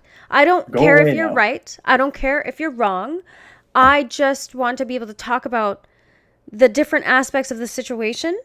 And, you know, we might not agree, and I'm okay with that. Like I said earlier, I'm not here trying to convince people to think like I do. I don't give a fuck what you think. I just care that we can talk. And if we cannot talk, then you're not worth my time. And that's it. All we got The left amount is of time. people that I've had with regards to this fucking pandemic situation, positions that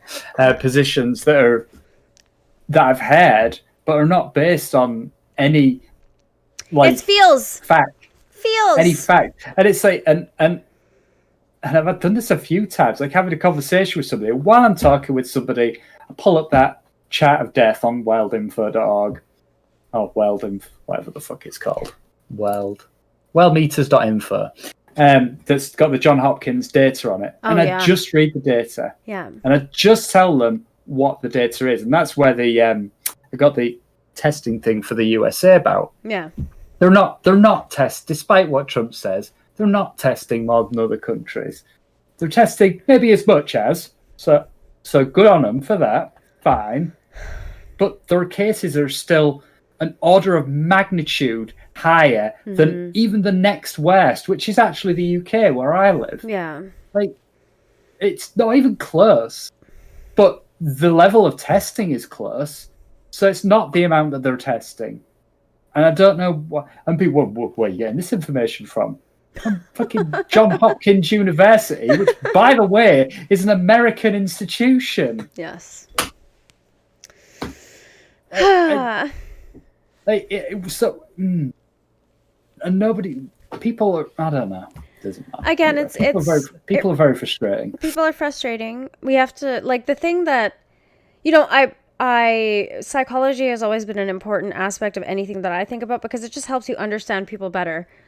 We are lucky we have our psychological dispositions. We did not bring this into being. And there are just some people who have these dispositions, and it seems like most people, I hate to say it, like the mobs, the masses, that are just, they're conditioned or have been conditioned by their environment to react to information in a certain way. And like, that's where you just gotta like, you know what?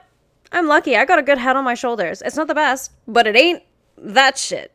So I'm gonna count my lucky stars, and I'm just gonna just watch and see what happens. It is interesting. It's a very interesting time. It's interesting to see such chaos and like to be able to have access and like so easily see people lie. It's amazing how many lies are caught on camera and how nobody, like, Trump will say some bullshit and then come back and be like, no, I didn't. And it's like, you're on camera. It was recorded. Like, what the fuck? So that's the world we live in, where if someone could just be like, no, I didn't. And then people are like, oh, he's right. Because they're so fucking enamored by this man's presence. You know, it's like he's some kind of weird rock star. Like, the guy has hypnotized people. I'll be honest, I don't get the Trump thing. I don't. No, I don't either. I don't get the extreme haters or the extreme forers. I don't get it. Like, if you're attached in any way on an extreme or not, or whatever, liking or dislike on the extreme ends of that thing, I don't get it. Like, politicians are just fucking puppets anyway, particularly in the States. I more understand the extreme haters. I mean, I don't necessarily agree with them, but I understand, I guess. But it's the people who are really for him I don't get. It's people he's not for. You know, like he's for big businessmen and stuff. What do I know? What do I know? I mean, but I just don't get it. I just don't. Chris, he's a simple man. I'd say even being generous, he's done an adequate job of presidential. Being generous. I've been generous. He's done an adequate job of presidential duties. Being generous. You know, some stuff good, some stuff bad. What president doesn't do good and bad things, really? What person doesn't do good or bad things? Yeah, but we're talking about people in that particular role. So, Yeah, I get the argument that he's not that bad. Could have been worse. I think people predicted a lot worse. Yeah. But he could have been a lot better as well. Oh yeah. Oh yeah. Miles better. So like, does I mean, and I know the answer to this question from people who support Trump, but it's like, do they honestly think Trump has been a better president than, say, Barack Obama, who had his faults, fucking loads of them? Do they think Trump is better than that? And I can't understand how you would say yes, he's been better than that, but people do. So what do I know? I'm not my president, so not really my place to say. I think in the same way that George Bush made the simple, middle class, lower class American feel like they could achieve the presidency, Trump kind of does that for some people, because when he communicates, it communicates at a very simple, rudimentary kind of kindergarten level.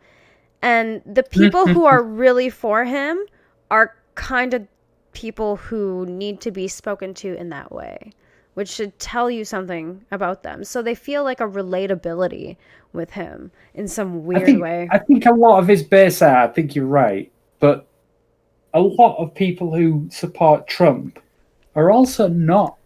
No, they're also like very, very Stupid. disenchanted with just establishment politics, and they're sick of the PC shit. A lot of it was like, a lot of it had to do with social issues.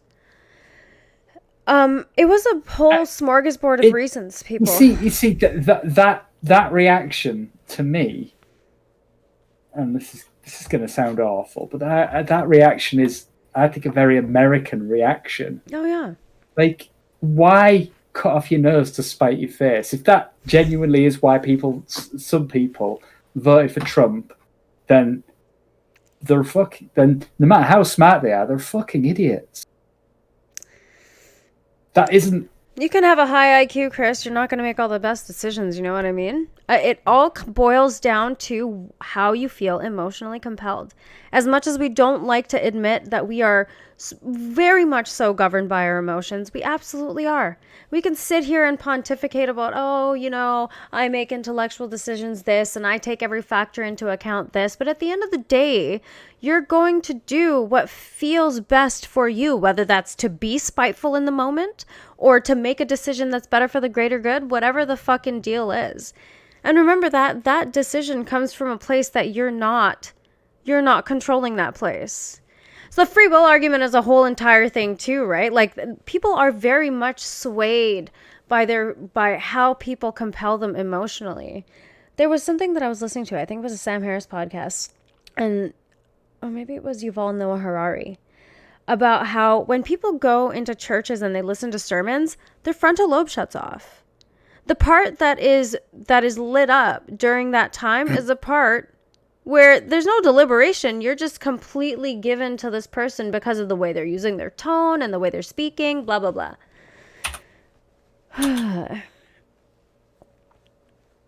Oh, chat. Is that what you were looking at? Yeah. I've gotten good at not paying attention to the chat because, see, we've had a great conversation and I haven't really looked at the chat except to say hi twice. I just saw it scroll something and it's like, yeah. I don't like people misspelling my name. I'm not even engaging with the question.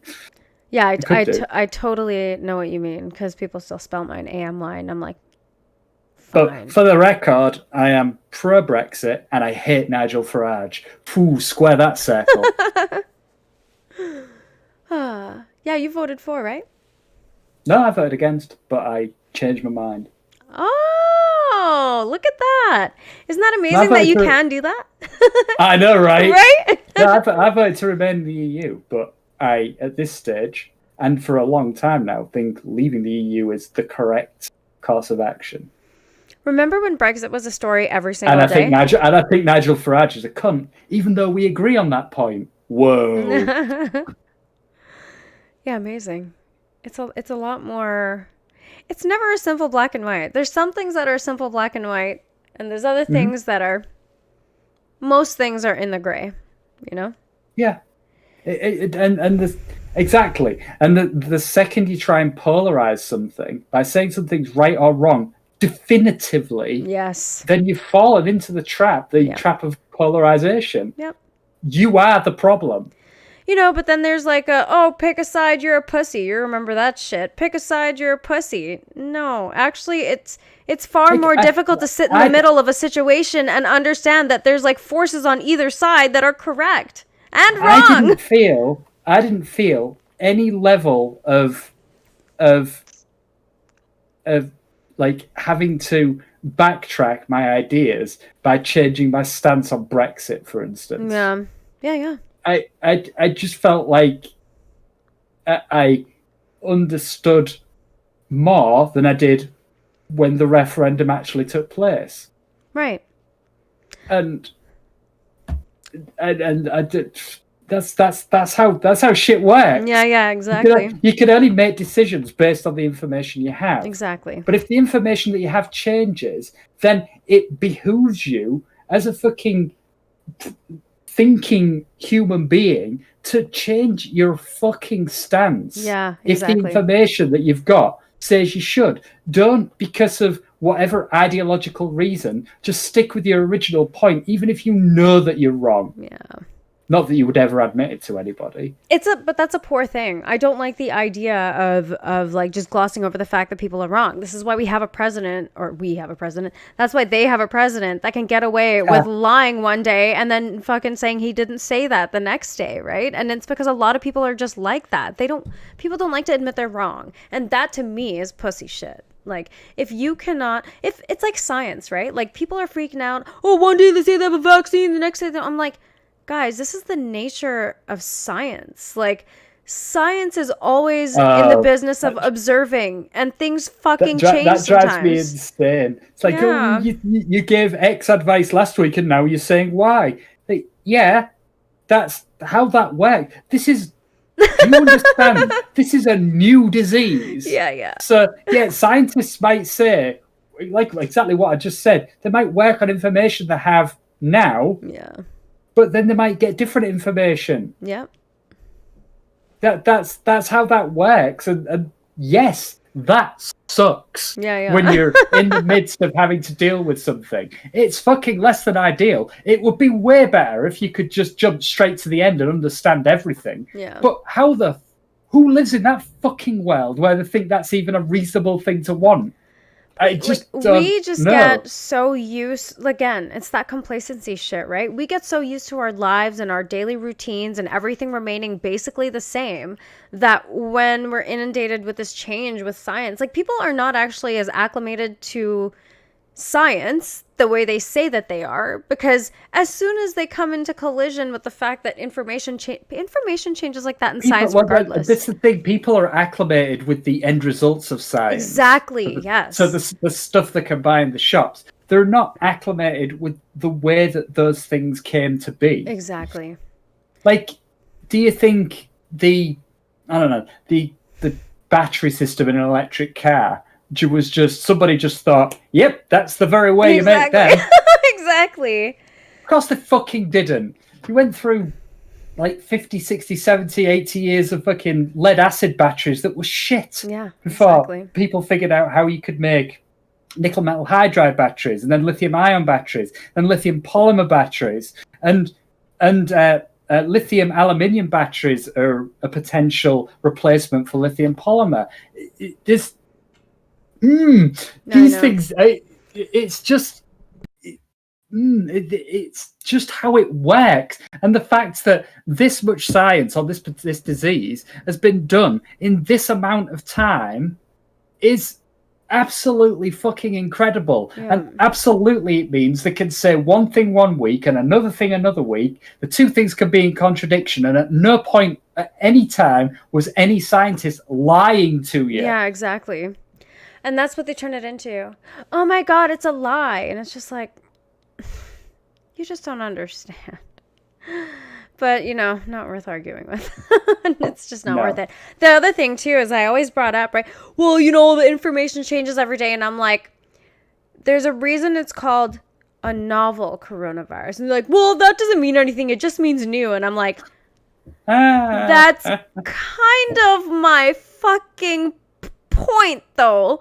Like, you just wrecked yourself. Words mean things. Yeah. Words mean things, right? I don't even know. Like, that just means it's new. It doesn't mean anything. And I'm like, I think like my brain cells died hearing that response, and I heard it several times, and I'm just like, yes, why do I need to explain this is the problem? When in humanity has it even remotely close to happen that a brand new virus that we'd never seen before had appeared, and within 12 months, less than 12 months, they're actually talking about potentially, probably won't work, but potentially having a working vaccine for that.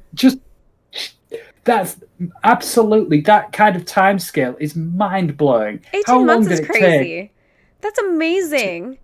5 years would be crazy. Yeah, I mean, even look at the flu vaccine. Every year they're still working on that goddamn thing, and it's not like it. That's a bit different because with influenza, there's a different strain every year, isn't there? Right, but just to the point that it's not like it's something that takes years to develop, and that's not a process that we are aware of because we're not paying attention to what scientists are doing in the fucking laboratory. We're fucking jerking off and playing video games and outside and, you know, yelling at fucking store clerks and losing our minds in the streets. That's what we're doing. Scientists are busy. Nerds are busy saving the fucking world while everybody else blames the nerds for ruining it, all while being the actual fucking culprit of making shit worse. Probably blaming the nerds from their fucking iPhones. Precisely. Like that. Right? That's the best thing. It's always like the people who are like, fucking capitalism, and I'm like, as you tweet that from your fucking iPhone, like, just how are you so unaware?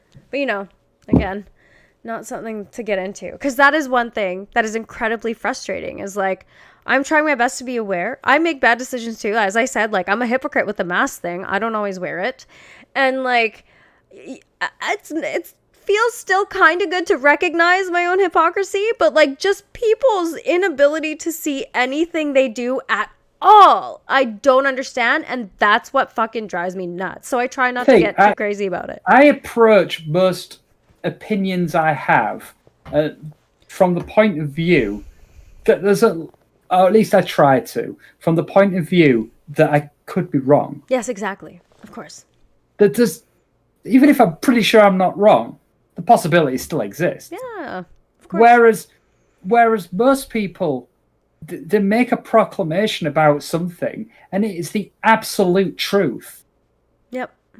And they will not be swayed on that. No. And it's like, I don't even know how you go through life like that. It's just an artificial projection of strength, and people like that. And I think that's another reason that Trump has such a fucking hold on so many people, is because he says shit confidently. As stupid as he sounds, it doesn't matter.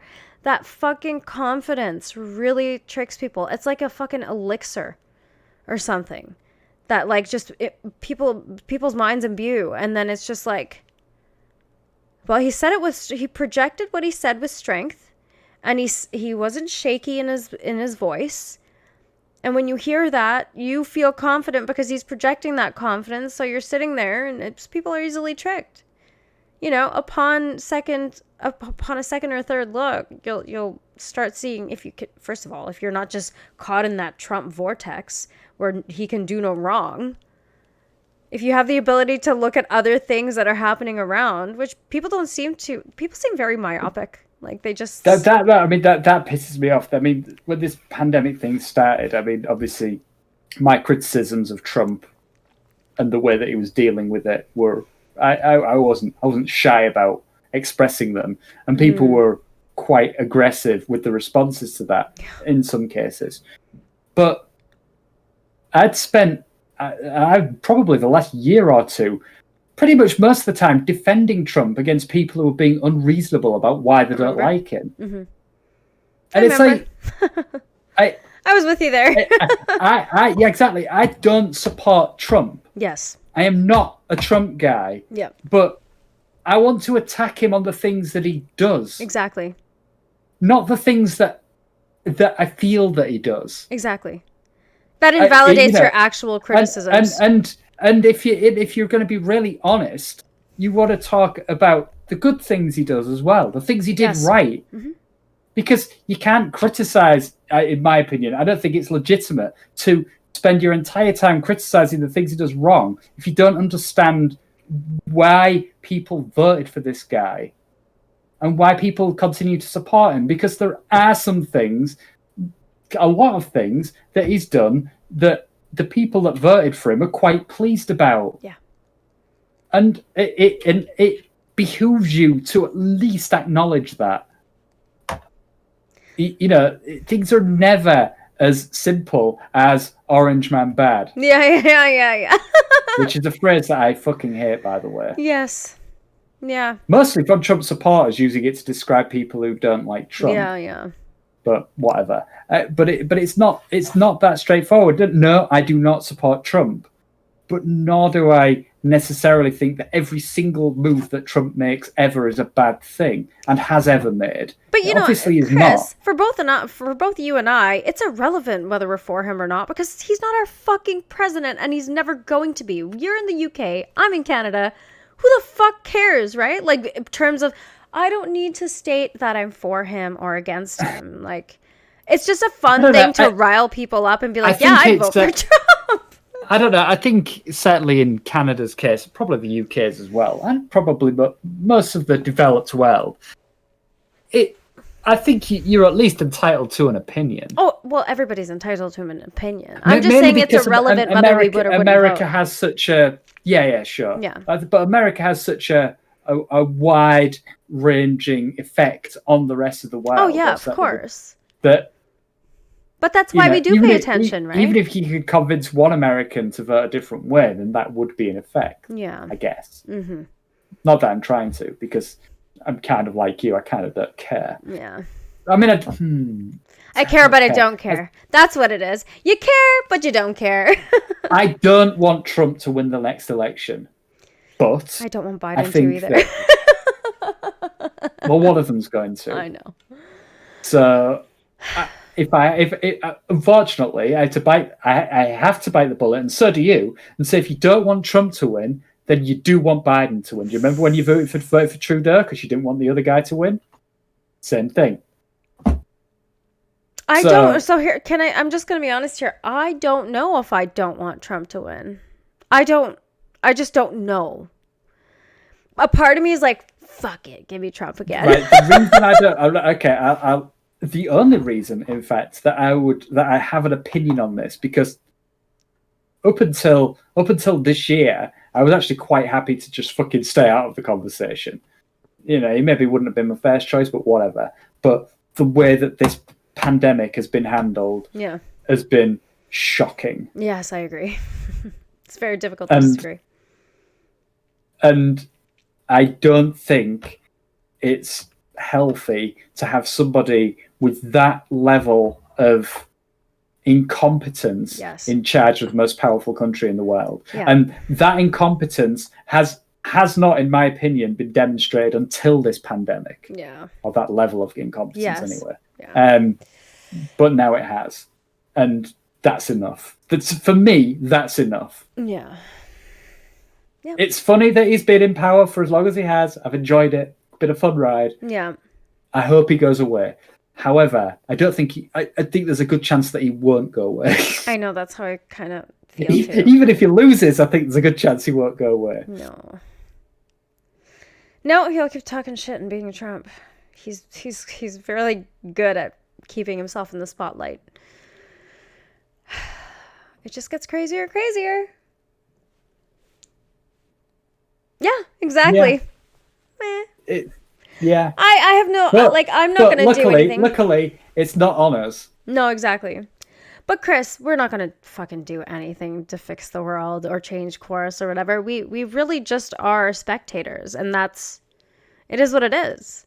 Can't have the delusion that I'm going to come out and change the world. And I think if Trump does win the next election, then that's just like the last time that he won. That's something we're going to have to accept. Precisely.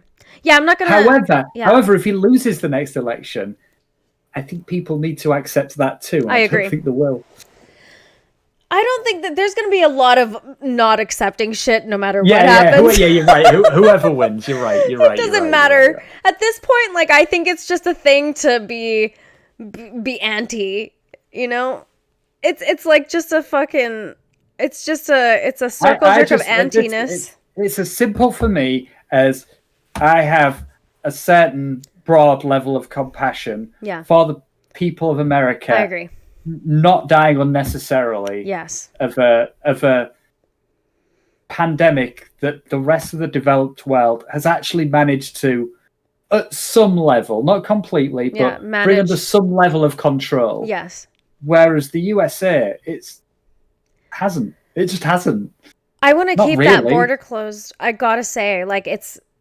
I just think it's. I don't see it opening anytime soon. I'm so glad. I don't want it to open for many reasons. But that pandemic is a big one, especially that travel between that Washington state border. I'm 20 minutes away from it. You know, that was a hot spot in the beginning of that whole pandemic. Thing is, I don't know if you know, I'm sure you do know, people are crossing that border now.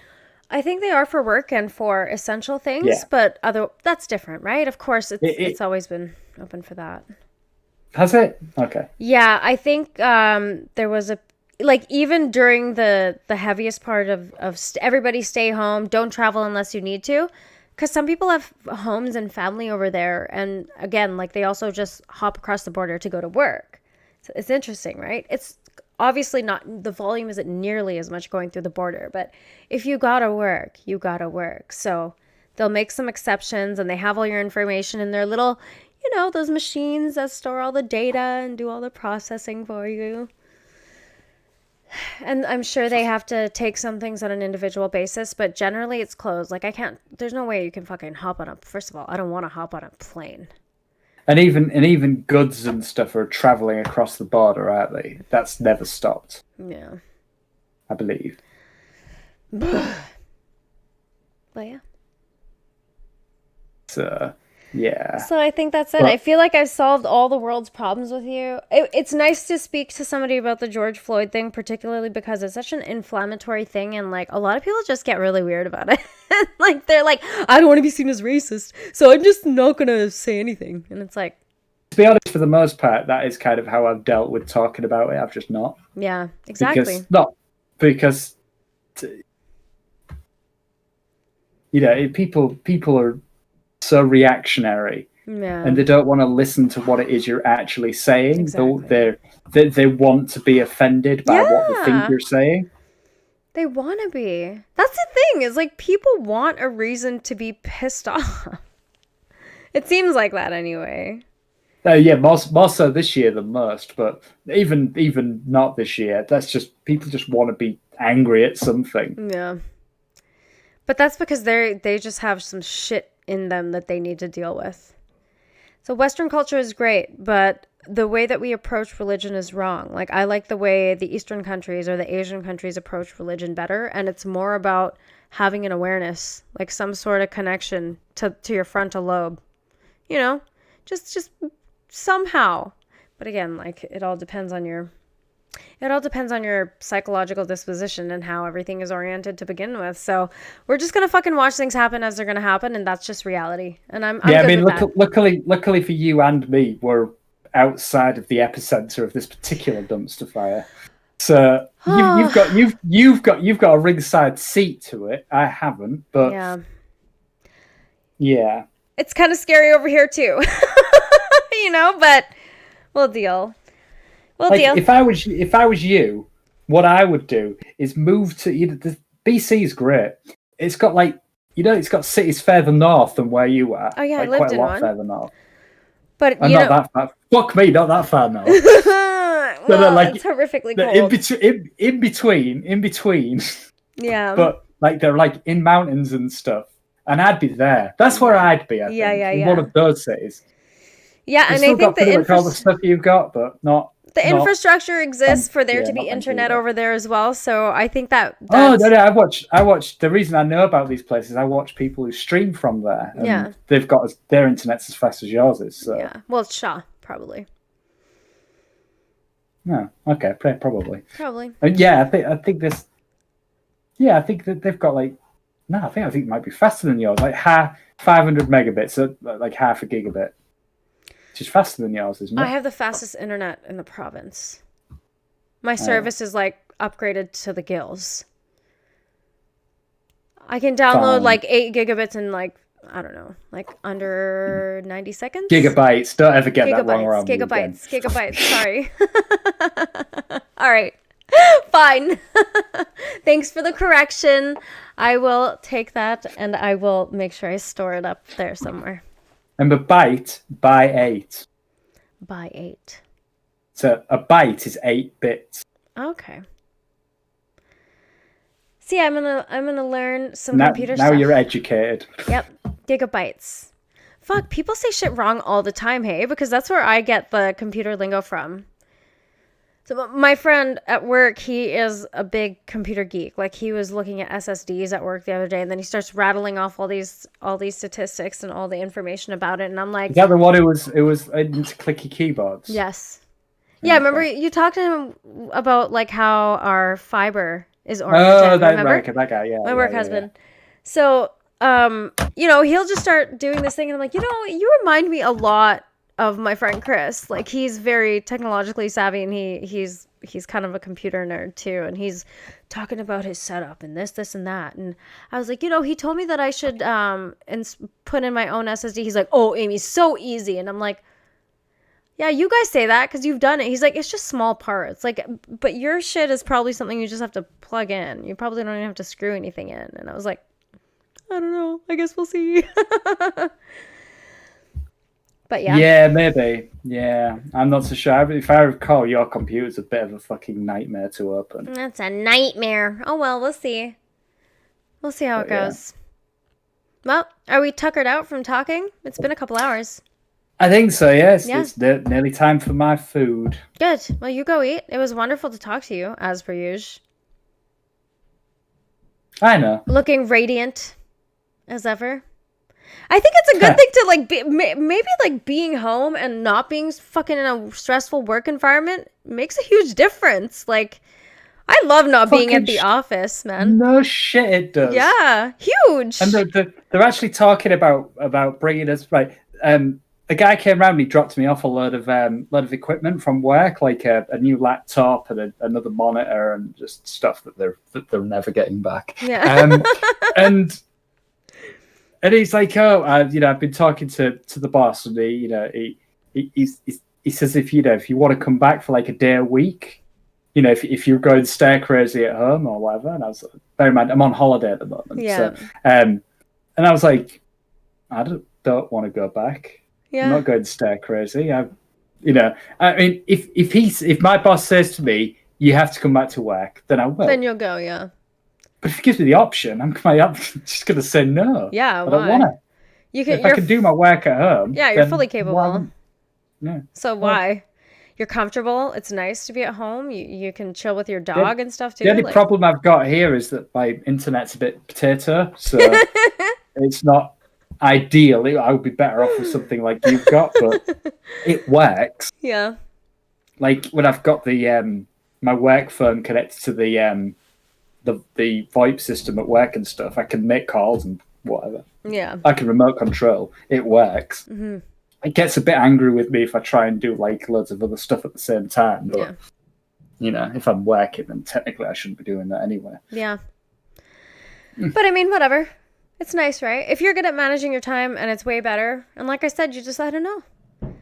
You look healthy and happy and good. It's good. Yay! Yay! So great. Do you have zero gray in your beard? No. But not much. No. Every now and then I'll get like one grey hair, but I just yank it out and it doesn't come back for ages. I've been waiting for a grey hair. Exist. I feel like the first gray hair I get will be the first sign that I'm actually growing some wisdom. No. I'm not afraid. Incorrect. Shut up, Chris. Let me believe my delusion. Incorrect. Let me believe. Old people are fucking idiots. All right, fine. And young people are idiots as well. People are just idiots. Yeah, actually, thinking about it, people are just fucking idiots. And on that note,